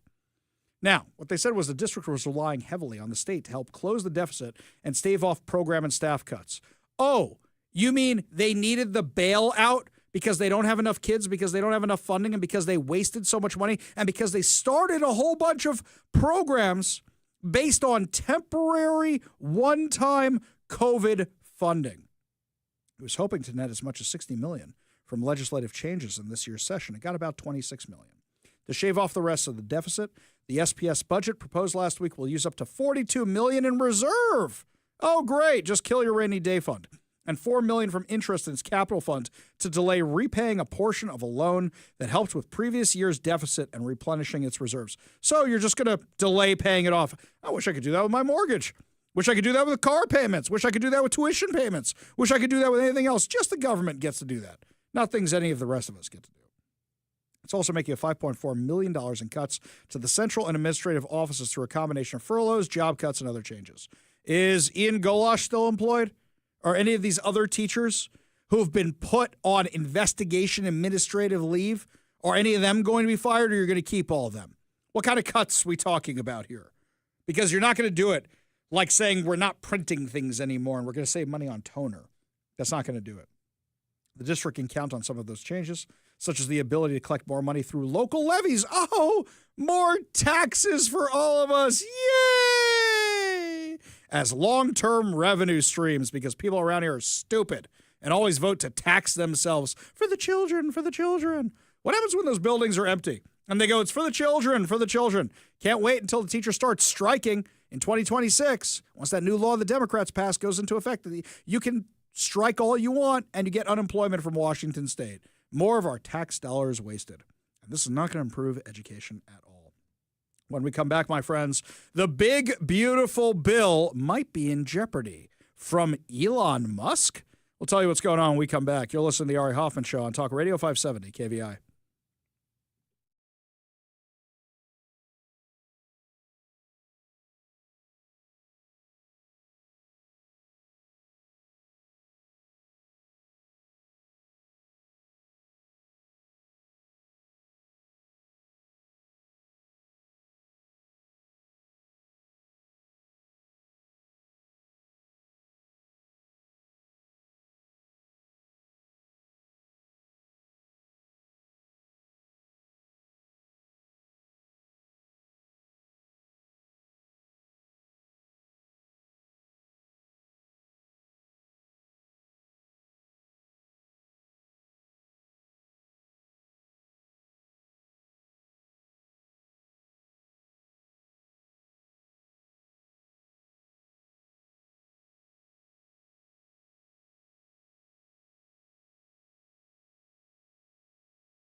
Welcome to the Ari Hoffman Show on Talk Radio 570 KVI, your home for the politically homeless, streaming live at KVI.com and on the KVI app. You want to be part of the most dangerous show on the airwaves? Call or text the Warrior Injury Law Studio line at 206-421-5757. That's 206-421-5757. Coming up at 5:45, your chance to win fantabulous prizes, including tickets to see Creed and a $50 Daniels Broiler gift card. But before we get to any of that, the reaction to Donald Trump and Republicans' big, beautiful bill has been something to behold. Here's Chucky Schumer. And we all know one thing. Donald Trump is just lying about the bill. Lying about the bill. Well, here's the We Are All Going to Die Act. I'm sorry. What? What did he just say? We are going to die. We are going to die. You're going to die. I'm going to die. We're all going to die. Just not today. Sounds like Chucky Schumer has been watching way too much Battleship, huh? We're all gonna die because of... He didn't really just say that, did he? And we all know one thing. Donald Trump is just lying about the bill. Lying about the bill. Well, here's the We Are All Going to Die Act. We're all going to die. Okay, I think the political hyperbole and panic has reached a new... We're all going to die because of this bill. Really? Does anybody take this fool seriously anymore? Anybody? No, I don't think anybody does, which is why he's in ballot/polling trouble right now, because people like AOC are polling higher than he is. So there are issues with the big, beautiful bill, but we need to accept some things as givens. Ready? Let me walk them through for you. President Trump has said he's not going to touch entitlement programs except to eliminate fraud, waste, and abuse in Medicaid, Social Security, and Medicare. Now, trimming around the edges, while important, is not going to solve the main problem. Let's do Social Security for a minute. People are living longer. People are retiring at the same age. And as a result, they are living on Social Security for longer. This cannot continue. Let's also acknowledge the fact that if people were allowed to invest their Social Security money rather than giving it to the government, they'd be better off. The last time a real effort was made to reform Social Security was by George W. Bush in 2005 with privatizing Social Security. And you remember how bonkers the leftists went over that one? You're going to kill grandma. And you had all these seniors all mad about it. Guess what? If we had done that plan and tied Social Security to the stock market, we'd be in a lot better place right now. Yes, even with all the dips and everything else, we'd be in a lot better place right now, every single one of us. But no, they objected to it. So if you're not actually going to deal with the entitlement programs that are a huge percentage of the national budget, way more than U.S. aid or foreign aid or any of this other stuff, then you're stuck. That's problem number one. Problem number two, President Trump said he wanted to keep the tax cuts permanent, and he's right about that. But the problem is, if you're not bringing in more revenue for the government and you haven't really reduced the spending, now you got a problem. According to Fox News, President Donald Trump's big, beautiful bill is projected to increase the debt by $3 trillion with interest, or $5 trillion if made permanent. An estimate by the House-passed bill by the Congressional Budget Office projects it would add more than $2.4 trillion to primary deficits before interest over 10 years. Now, I've seen the spin on this. I've seen the meltdowns on social media where you have Republicans, even the White House, saying they're partisan. No, guys, this is actually the truth. Because the problem is they haven't actually done the DOGE cuts yet. And the DOGE cuts that they've sent over for rescission are barely scratching the surface. Let's be intellectually honest for a second here. When the Democrats in Washington state passed their gajillion, cafillion, mamillion, billion-dollar spending thing, they did $25 million in cuts. $25 million out of what was it, $38, $40 billion spending? That's not going to do anything. That's not going to do anything at all. So this is the same thing. $9 billion in cuts so far. That's it. And DOGE has found hundreds of billions of dollars in cuts, and all they're willing to do is $9 so far. Now, you might say, okay, Ari, this works slowly. You're going to get a little bit here, you're going to get a little bit more next week or next month, or whatever the case may be, but they're moving at a snail's pace. And if you don't offset how much you're spending without bringing in more revenue, it's no wonder that Moody's reduced where we are with our credit rating and brought down our credit rating. They downgraded our credit rating. It's no wonder. Now, here's the other thing. Everybody in the stock market right now is hoping that this thing actually passes. Why? Because if it doesn't, and those taxes come swooping back in, then what happens is people don't have money to spend on transformers. People don't have money to spend on gasoline. People don't have money to spend on Christmas presents. People don't have money to spend on anything. And as a result of that, they're going to hold back their money for taxes, and we got an even bigger problem. The only ones who want these tax increases are the Democrats, because they want more of your money to waste away. I said at the beginning of this, what I was concerned about with this administration was that they were going to spend on their priorities and not actually address all the out-of-control spending. And I was thrilled when I heard about Doge. I was thrilled when we had the Doge cuts. But the problem is they haven't actually made the cuts yet. They've paused a lot of stuff. But you need an act of Congress to actually pull back those funds. As of Wednesday, the national debt, which measures what U.S. owes its creditors, was $36.2 trillion. And the national deficit, which occurs when the federal government spending exceeds its revenue, was $1 trillion. The massive spending package being considered by a Republican-controlled Congress aims to address a number of issues, including tax policy, border security, immigration, defense, energy production, the debt limit, and adjustments to SNAP and Medicaid. And those are all great things. They're all wonderful things. But the problem is, if you don't cut the BS and you don't cut the waste, fraud, and abuse, you're going to continue having these problems because now you're just spending on Republican priorities as opposed to Democrat priorities. And what people are going to say heading into the next election, which is the midterms, is you guys promised to cut the spending and you didn't actually cut the spending. One of the people who's calling this out is actually Elon Musk. Elon Musk posted on X, "I'm sorry, but I just can't stand it anymore. This massive, outrageous, pork-filled congressional spending bill is a disgusting abomination. Shame on those who voted for it. You know you did wrong. You know it." Now, here's a little teeny tiny dose of reality for everybody for a second here. The problem is that you've got people who want to get reelected.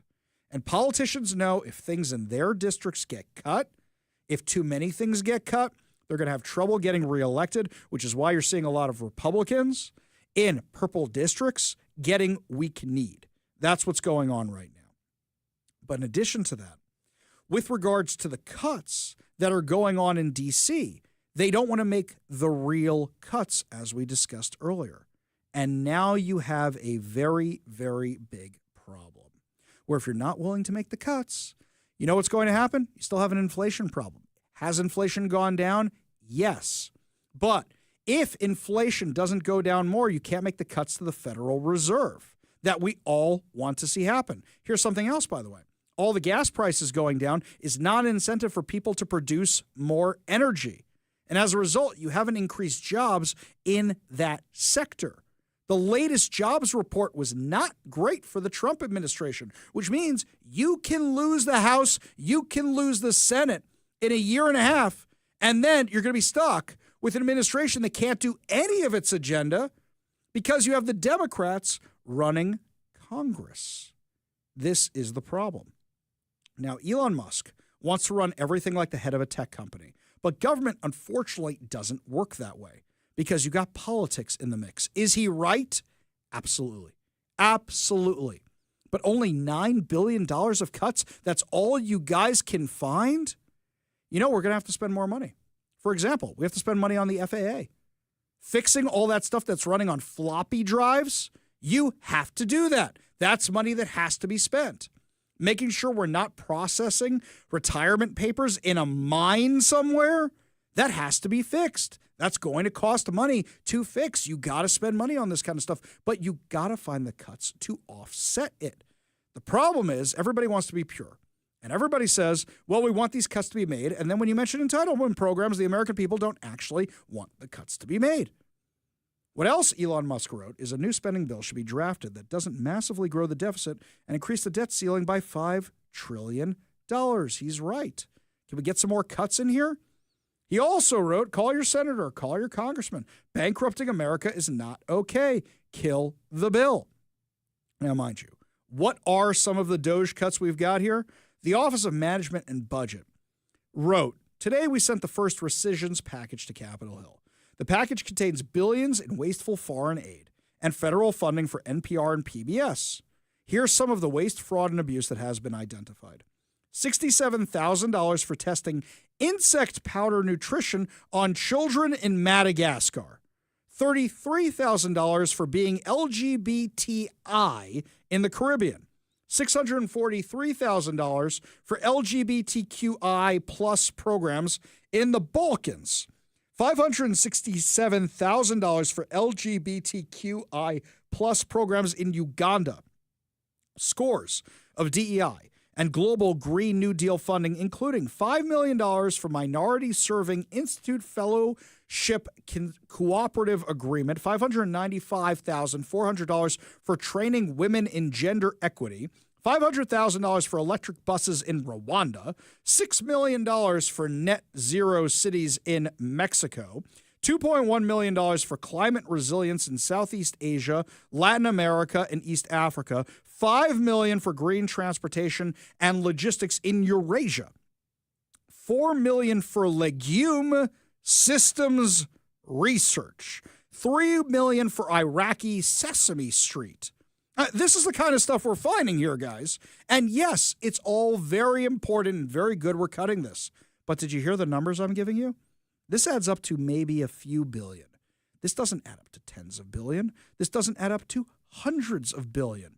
Even when you factor in millions under the PEPFAR account of the so-called LGBTQIA plus programs, condoms and vasectomies, $833,000 for transgender people, sex workers, and their clients' sexual networks in Nepal, $5.1 million for resilience of lesbian, gay, bisexual, transgender, intersex, and queer global movements, $3 million for circumcision, vasectomies, and condoms in Zambia, $1 billion in contributions to the wasteful, corrupt, and anti-American international organizations, including $135 million to the World Health Organization, $1.1 billion to the Left-Wing Corporation for Public Broadcasting, which uses your taxpayer dollars to fund PBS and NPR.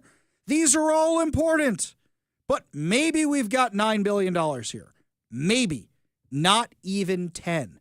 And the problem is, without more significant cuts, especially to entitlement programs, you're going to keep spending and spending and spending.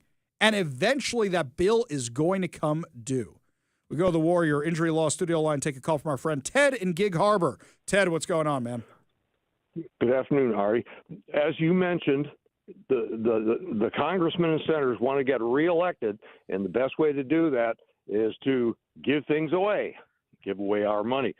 The government is not incentivized, it's not structured to cut costs.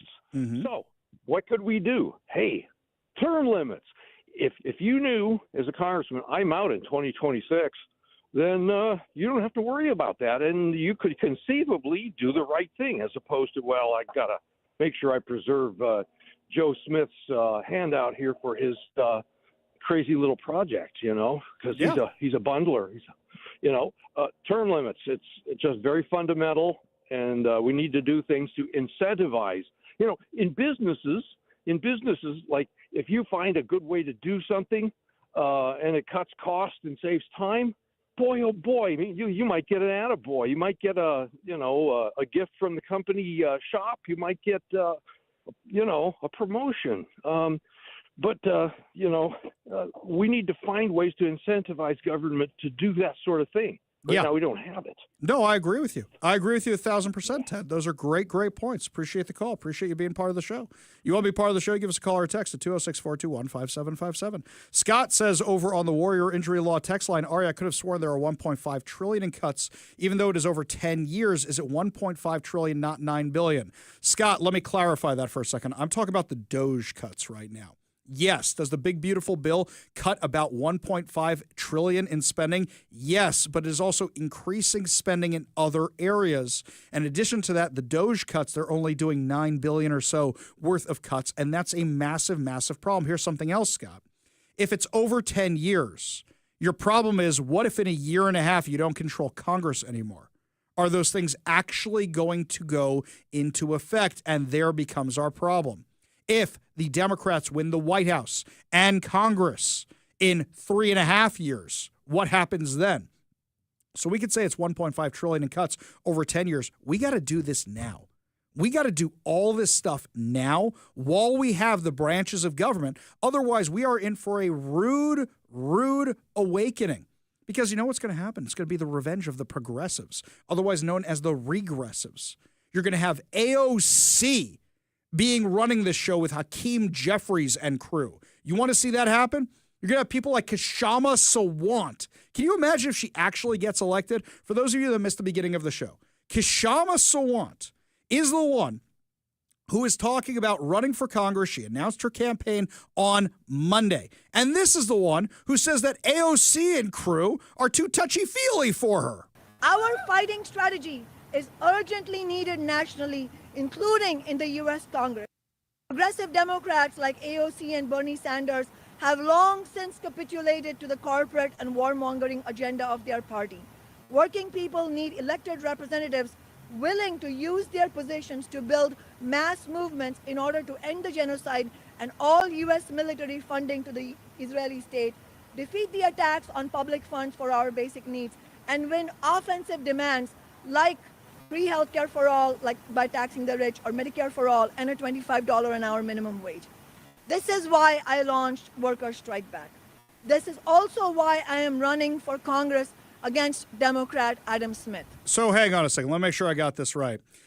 It's not $15 an hour minimum wage anymore. Now it's $25 an hour. Soon it's going to be $50, $100. She already put so many businesses in Seattle out of business. She already cut workers' hours here in Seattle because that's what happens when you increase the minimum wage. She was called on it at the time.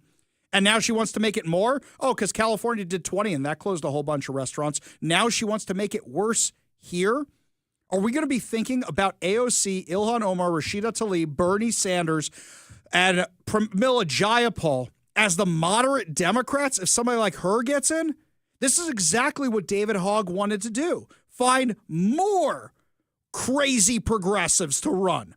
That's what he wanted, and that's who's going to be stepping up to challenge moderate Democrats like Adam Smith.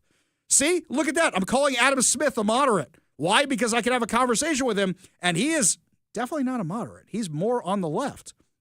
But see, the scale is continuing to slide. It's continuing to change.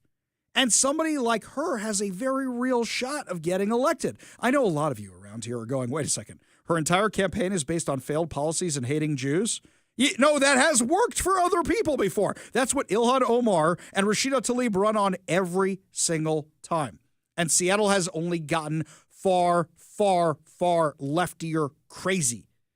Somebody like her could win. And here's something else. Where's the GOP? Where is the King County GOP? Anybody in Seattle? Where's anybody? This is what happens when you don't have an infrastructure for years and you guys don't have any candidates worth voting for. Now our choice is between Adam Smith and AOC, and we're going to have to go all in on Adam Smith. Not AOC, on Sawant. And we're going to have to go all in on Adam Smith to stop somebody like Sawant from getting elected. That's where we're at right now. Do you agree with me on that? Would you choose Adam Smith over Kshama Sawant? Or are you just going to stay home? Because we've seen how that ends before also. Where a lot of people thought a socialist like Kshama Sawant won't actually win in Seattle, and she did. And she continued to get reelected and reelected and reelected and reelected. Do you realize how bad this is? This is our very narrow window right here. You have about a year and a half, maybe, to do the Trump agenda and deliver results for the American people. And if you don't actually make the cuts, if people don't actually see their bank accounts approve, if people don't actually see these solutions work out better for them, we're going to lose the House. You have to assume we're going to lose Congress anyway. So at least you get what you want now. Otherwise, the entire Trump agenda is dead. And Congress, what have they done in the past few months? It's been over 130 days in office.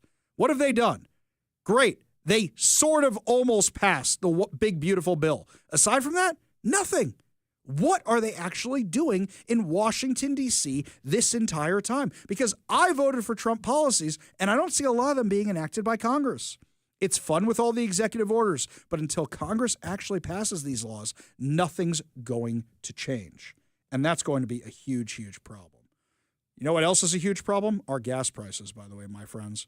When we come back, gas prices may be going down nationally, but they are not going down here in Washington State, and we'll tell you exactly why that is. But first, Todd Herman's Daily Thoughtcast, right now on the Ari Hoffman Show.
Welcome back to the Ari Hoffman Show. Just a reminder, coming up at 5:45, your chance to win tickets to see Creed in concert at the White River Amphitheater on August 14th. That sounds awesome. I've never seen Creed in concert. That sounds like a lot of fun. Yet another reason, always keep your radio tuned to 570 KVI, left on your dial, always right on the issues. You can also stream us at KVI.com, download the KVI app, and of course, subscribe to us on whatever your preferred podcast platform is. Yes, I'm excited for that. I like the Creed music. I do. My wife was making fun of me. She's like, you like all that Jesus-sounding music, do you? All that stuff. I said, I love that kind of stuff.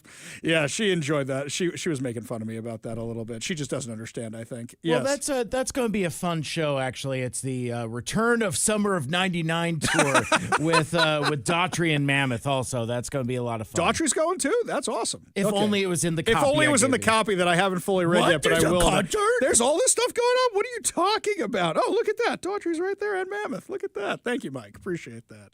Meanwhile, switching gears to some not so great news around here. So, gas prices.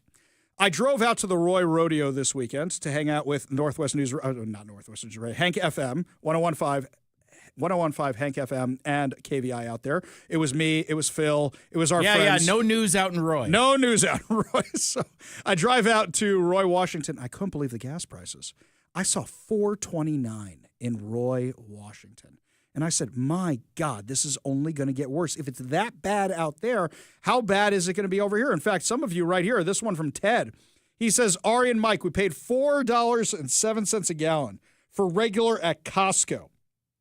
That's the discount place. Yeah. And he's out in Gig Harbor. That's not even Costco on 4th Avenue. Mike, do you fill up when you go to Costco? Is that where you get your gas, or you go somewhere else for that kind of stuff? Because I usually do Fred Meyer because I've got rewards points. Yeah. But I actually did fill up at Costco last week, and it was like $4.19 or something like that. And that's at the Tukwila one. Absolutely crazy. Well, it's only going to get worse. Because here's the thing. You've got Senate Bill 5801, which raises the state gas tax by 6 cents per gallon to fund transportation projects. And as much as I want to blame the Democrats exclusively for this, you know that some of our dumb Republican friends voted for this thing because they said, well, you know, we need to fund these transportation projects. What happened to all the money you were supposed to be spending funding the transportation projects? You guys make it sound like you didn't have a fund for that you blew on stupid things. You voted for this.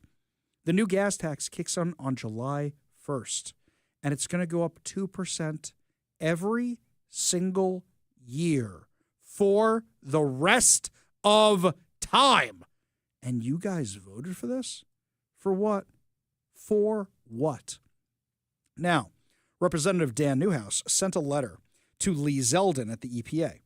He says, I am writing today to request that you immediately investigate coordination between career staff at the EPA Region 10 office in Seattle, Washington, and extreme environmental activist groups that resulted in the closure of the Cow Palace Dairy, Yakima County, Washington. Your prompt attention to this matter is appreciated. As you know, the EPA Region 10 offices serves Alaska, Idaho, Oregon, Washington, and over 270 tribal organizations for the last 15 years and perhaps longer. Career staff in several divisions, including the Air and Radiation Division and Enforcement and Compliance Assurance Division, have had free rein to pursue their own activist agenda. The result of the coordination with the closure of the Cow Palace Dairy, which had been in operation since 1972, more than 120 employees lost their jobs, and Cow Palace was forced to liquidate their herd of 7,500 dairy cows. Liquidate? You mean kill? I mean, look, we want them for steak, don't get me wrong, but once you kill the cow, you ain't getting anything else out of that cow no more. So those of you that like cheese, you got problems. Hey, where's PETA and all the animal rights people right now? Right? Where's Pam Anderson? Where's all the people that used to go around for people for eating tasty animals? Farmers, ranchers, and landowners across the country, are the original stewards of our environment. They recognize the importance of clean air, land, and water to produce the food and fiber our country needs. In my district, these men and women are among the most hardworking, resource-conscious Americans that I know. Yet it's clear that the career staff at EPA incorrectly see them as a threat to the environment. The EPA, before Lee Zeldin, was basically, how can we tax things to make the environment better? Oh, we're not going to make the environment better. Not in any way, shape, or form. All we want is an excuse to tax you. You want an example? Jay Inslee. What is Jay Inslee's legacy? The environment. We're going to stop climate change. And yet, every single metric for climate change got worse under his tenure. Every single one.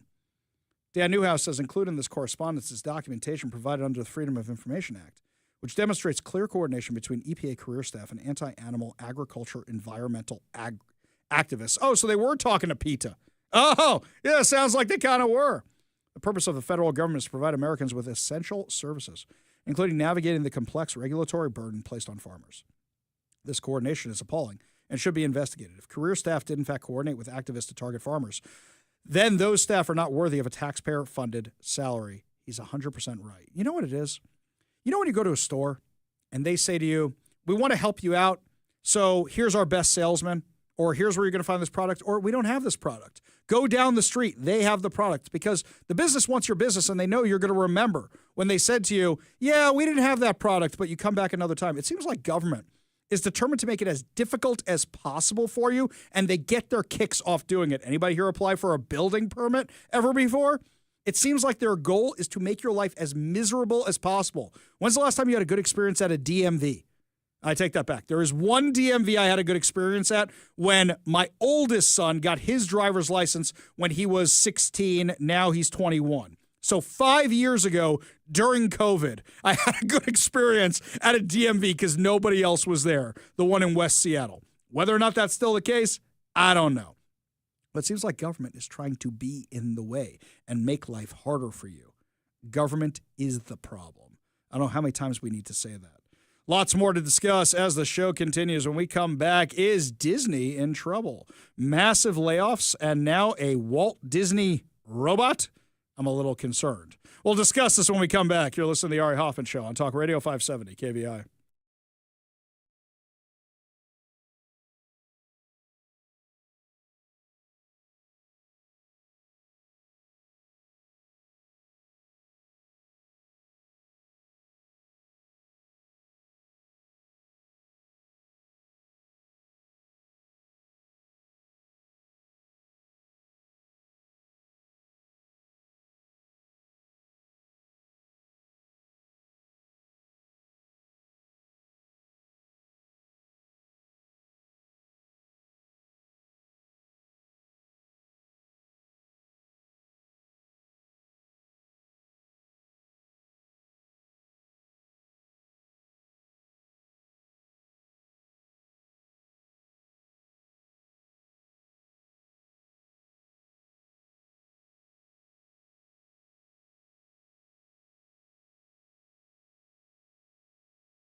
This late in the show, I'm usually a little out of gas and not usually this ticked off, but somebody just sent me this section of the Seattle Times about the breaking news we had earlier in the show today. Now, if you weren't listening around 4 o'clock, let me catch you up. Also, what's wrong with you? You should be listening all 3 hours. Exactly. You should be listening all friends. 3 hours. It is the best thing for your blood pressure. I guarantee it. Listen to all 3 hours. It'll keep you in shape. Better than a workout every single day. So at 4 o'clock, we broke the news that Raul Benitez Santana, who is the illegal immigrant who was driving drunk and high at 112 miles per hour when he plowed into Washington State Trooper Christopher Gadd, killing him instantly, was found guilty for all charges. This guy was in the country illegally. This guy should never have been here. But because Jay Inslee signed the Sanctuary State bill, the working Washington, whatever nonsense they actually called it, this guy got to stay, and Bob Ferguson made sure he got to stay. So I'm going to read how the Seattle Times covered this. Are you ready to be mad? Okay, promise me you're not going to throw your radio out the window. We want you to keep listening.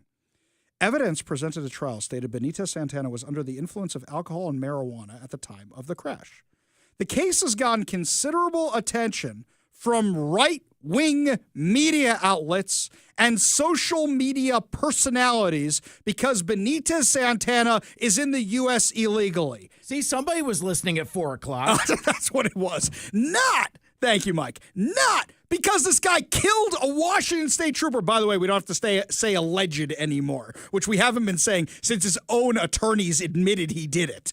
But not because he killed a Washington State Trooper, but because the right wing, if not for the right wingers, nobody would have been paying attention to this case. I would have gone away for it too if he wasn't for those evil right wing media people.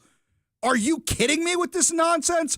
Cancel your subscriptions. I'm going to say the story again because it infuriates me so much. I love the Roanoke Conference. I go every single year. But there was a panel with Brandy Cruz moderating, me, Jonathan Cho, Sulani. We were having a great time talking about media bias and media coverage. And when Brandy asked the room, how many of you have a subscription to the Seattle Times? Most of the room's hands went up. Why are you funding this dreck? Why are you funding this outlet that is demonizing you? Because by demonizing me, wait a second, let's back up a second. Who was the one who revealed that he was an illegal immigrant before any of the mainstream media? Oh, right. Right-wing media. Ari Hoffman. We broke that story. They're mad about that. Would have gone away for it, too, if it hadn't been for you, right-wing media. Are you kidding me? This is revolting. This is reprehensible. This is disgusting. Absolutely disgusting. Here's something else. I think we talked about this last week. We found out from court documents obtained by Como News that the defense attorneys have been complaining about the media coverage. The media coverage. So the Times does them a favor and hides their identities? Would they give the same treatment to cops or prosecutors? You know how I know they wouldn't? What case did the Supreme Court just reject today? The one that would keep the identities hidden of the police officers who were from Seattle, who were there on January 6th, didn't even go into the building, but had their identities revealed because they wanted to demonize them as right-wing MAGA extremists. So you're hiding their identities? This is revolting. Revolting. They don't mention his attorneys' names. They just say Benitez Santana's attorney said during trial. They said the argument is that given the circumstances of the time of night, the darkness, the fact that the vehicle was unseen, and the fact that the road was wet all indicates this is potentially human error for a car accident that is a tragedy, but does not meet the probable cause standard. Give me a break. Okay. Can we analyze this objectively for a second? We've all had moments where we were going too fast on the freeway. Were you doing it at 112 miles an hour? Were you? Here's another question for you. If you were going too fast on the freeway, were you driving on the shoulder? These are not in dispute. His own lawyer said he reacted too late. Gee, what would stop your reaction time? Oh, being drunk and high.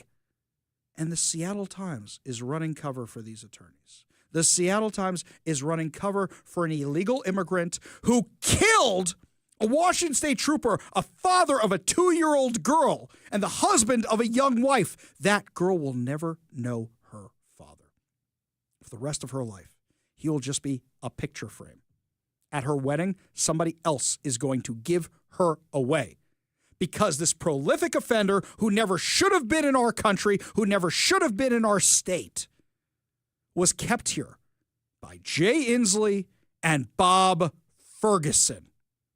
This never should have happened. And the Seattle Times is making the right-wing media the bad guys, not the illegal immigrant who killed a cop. Who killed a cop because he was driving at 112 miles an hour while drunk and high. Get your priorities in order. Tell you what, give you a shout out on the show. You guys tell me you just canceled your Seattle Times subscription and provide me some kind of proof, give me a screenshot or something. I'll shout out your name on the radio either today or tomorrow. We'll give you a nice little thank you for doing that. Because I got to tell you guys, this is disgusting. We are funding this revolting coverage. It's not enough for you that he killed a Washington State trooper. You got to demonize the right wing any chance you get. Also, I'll point out now, given their phrasing, the Seattle Times, pro-impaired driving. Yes! I like that. I mean, it's so disgusting. I shouldn't laugh about it, but it's like their perspective is, who among us hasn't driven drunk and high at 112 miles an hour? Who among us hasn't driven recklessly?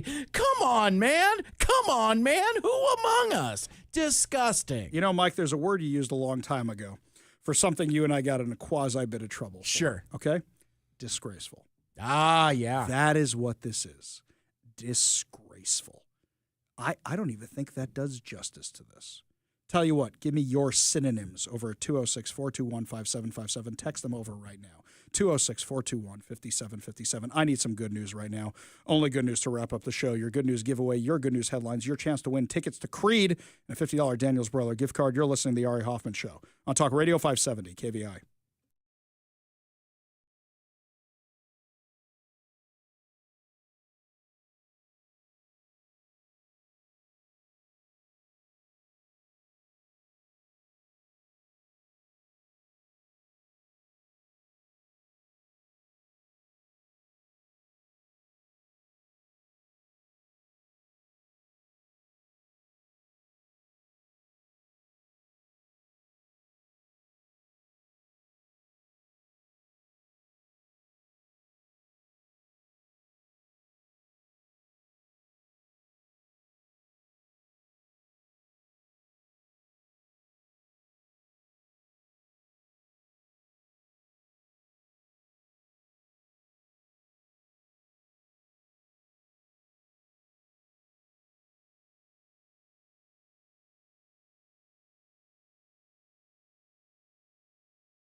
It is time to feel good, but I am still so mad about our last segment. It's hard to feel good as we wrap up another amazing and passionate episode of the Ari Hoffman Show right here on Talk Radio 570 KVI. So instead of going back to the segment, because we are in the good news segment, we're going to read some of your texts because you guys are funny.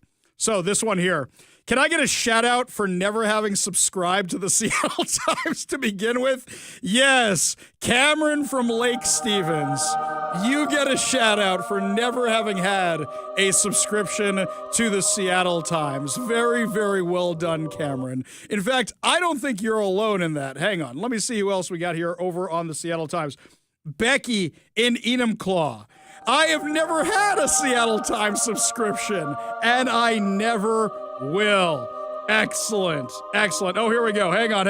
Everybody needs to get their own version of this music. We're gonna keep doing this for everybody who texted in on this one. This one is from Michael on Camino Island. Sorry, too smart to ever have a Seattle Times subscription. Yes, we love all of you. And then there's this one right here, which cracks me up. Thank you, Ari. Keep up your Jay Inslee voice each week because we LMAO. And that is so very funny. I don't know if I could say all that on air, but they laugh something off. Let's just say that's what that is. Yes, you guys are very, very entertaining. I love when you guys send in texts like that. You're all very, very funny. And then this one here from Ted. Ari and Mike, why is right wing a bad thing? I'll be writing a paper. Put the kibosh on this left wing equals commies and right wing equals fascist thing. Okay, that's fair. Very, very fair. Yeah, this kind of stuff ticks me off. It really, really does. Okay. Well, Real yeah, good. So for tomorrow, I mean, because like we barely got through half of that excerpt from the Times. There's more meat on that bone, as I like to say. So you think this is the end of us flaming the Times? Tune in tomorrow. So I'll tell you this: unless there's a massive news story that we have to cover, we're going to do this right at the open of the show. We are going to torch the Seattle Times for the stuff that Mike found during the break that I didn't even get a chance to mention in the last segment. Oh, the Seattle Times.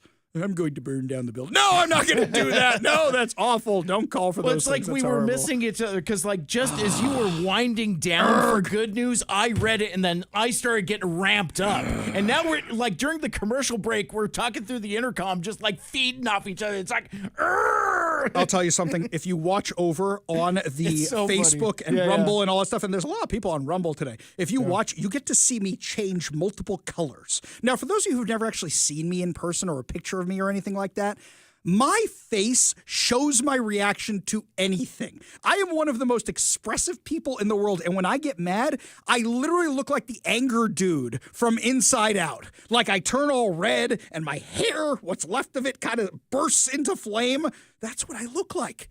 So, yeah, I'm not We should happy. do a KVI poker night, and because, like, I we suck would at have, poker. well, me too. We would have no chance of winning because we're two of a kind, my friend. I am also incredibly expressive. Just ask anyone who's attended a staff meeting with me. Yes. Well, also, Mike knows this. He sits next to me in the office, and what happens every single day? Ooh, whatever's going on. I am just making noises from my desk right next to Mike's, and Mike knows at this point, do I ignore him or do I go, what is it, buddy? That's what he's got to at that point. It is a calculus that I run every day. Every single day. Do I give him what he's looking for? But sometimes I'm not even looking for anything. Sometimes I'm just talking to myself, by the way. I think Mike's realized that at this point. Before I forget, by the way, Mariners legendary lefty Randy Johnson is going to have his number retired in Seattle. Great. He's not in the Hall. Has he been on the ballot yet? I don't think he's been retired. I have to check. I have to check that. I don't want to speak out of turn. I don't think he's eligible yet. Yeah, I don't think he is either. I have to go back and double check that. But anyway, it's nice that they're retiring his number. I'm going to find out when that game is because I actually want to go to that. Love the big unit. That's actually good news for the Seattle Mariners. You know who doesn't? That one pigeon that one time that just got annihilated. Would you call it Super Dead, perhaps? Yes. I would. Before I forget, your chance to win fantabulous prizes today. We are giving away a $50 Daniel's Broiler gift card. Check out danielsbroiler.com to reserve a table, place your takeout, delivery order, and more. We're also giving giving away a copy of 7 Steps to a Successful Retirement by Brian Evans of Madrona Financial and CPAs. Visit madronafinancial.com for more information and discover how you can create a rooted wealth plan today. Last but certainly not least, we're giving away 2 tickets to see Creed at the White River Amphitheater on August 14th. You can get your tickets now at Ticketmaster.com. All you have to do in order to win your fantabulous prizes is be caller number 10 at 206-421-5757. That's 206-421-5757. Caller number 10 will win a $50 Daniels Broiler gift card, a copy of 7 Steps to a Successful Retirement by Brian Evans of Madrona Financial and CPAs, and 2 tickets to see Creed at the White River Amphitheater on August 14th. Phone lines are open now. Give Mike a call for your chance to win at 206-421-5757. That's 206-421-5757. Well, that's going to do it for us today, my friends, but fear not, we'll be back tomorrow with all that meat we left on the bone in the Seattle Times. We'll go after them tomorrow, and we'll have more other insane stories, more exciting guests, and, of course, more giveaways. You've been listening to The Ari Hoffman Show on Talk Radio 570 KVI.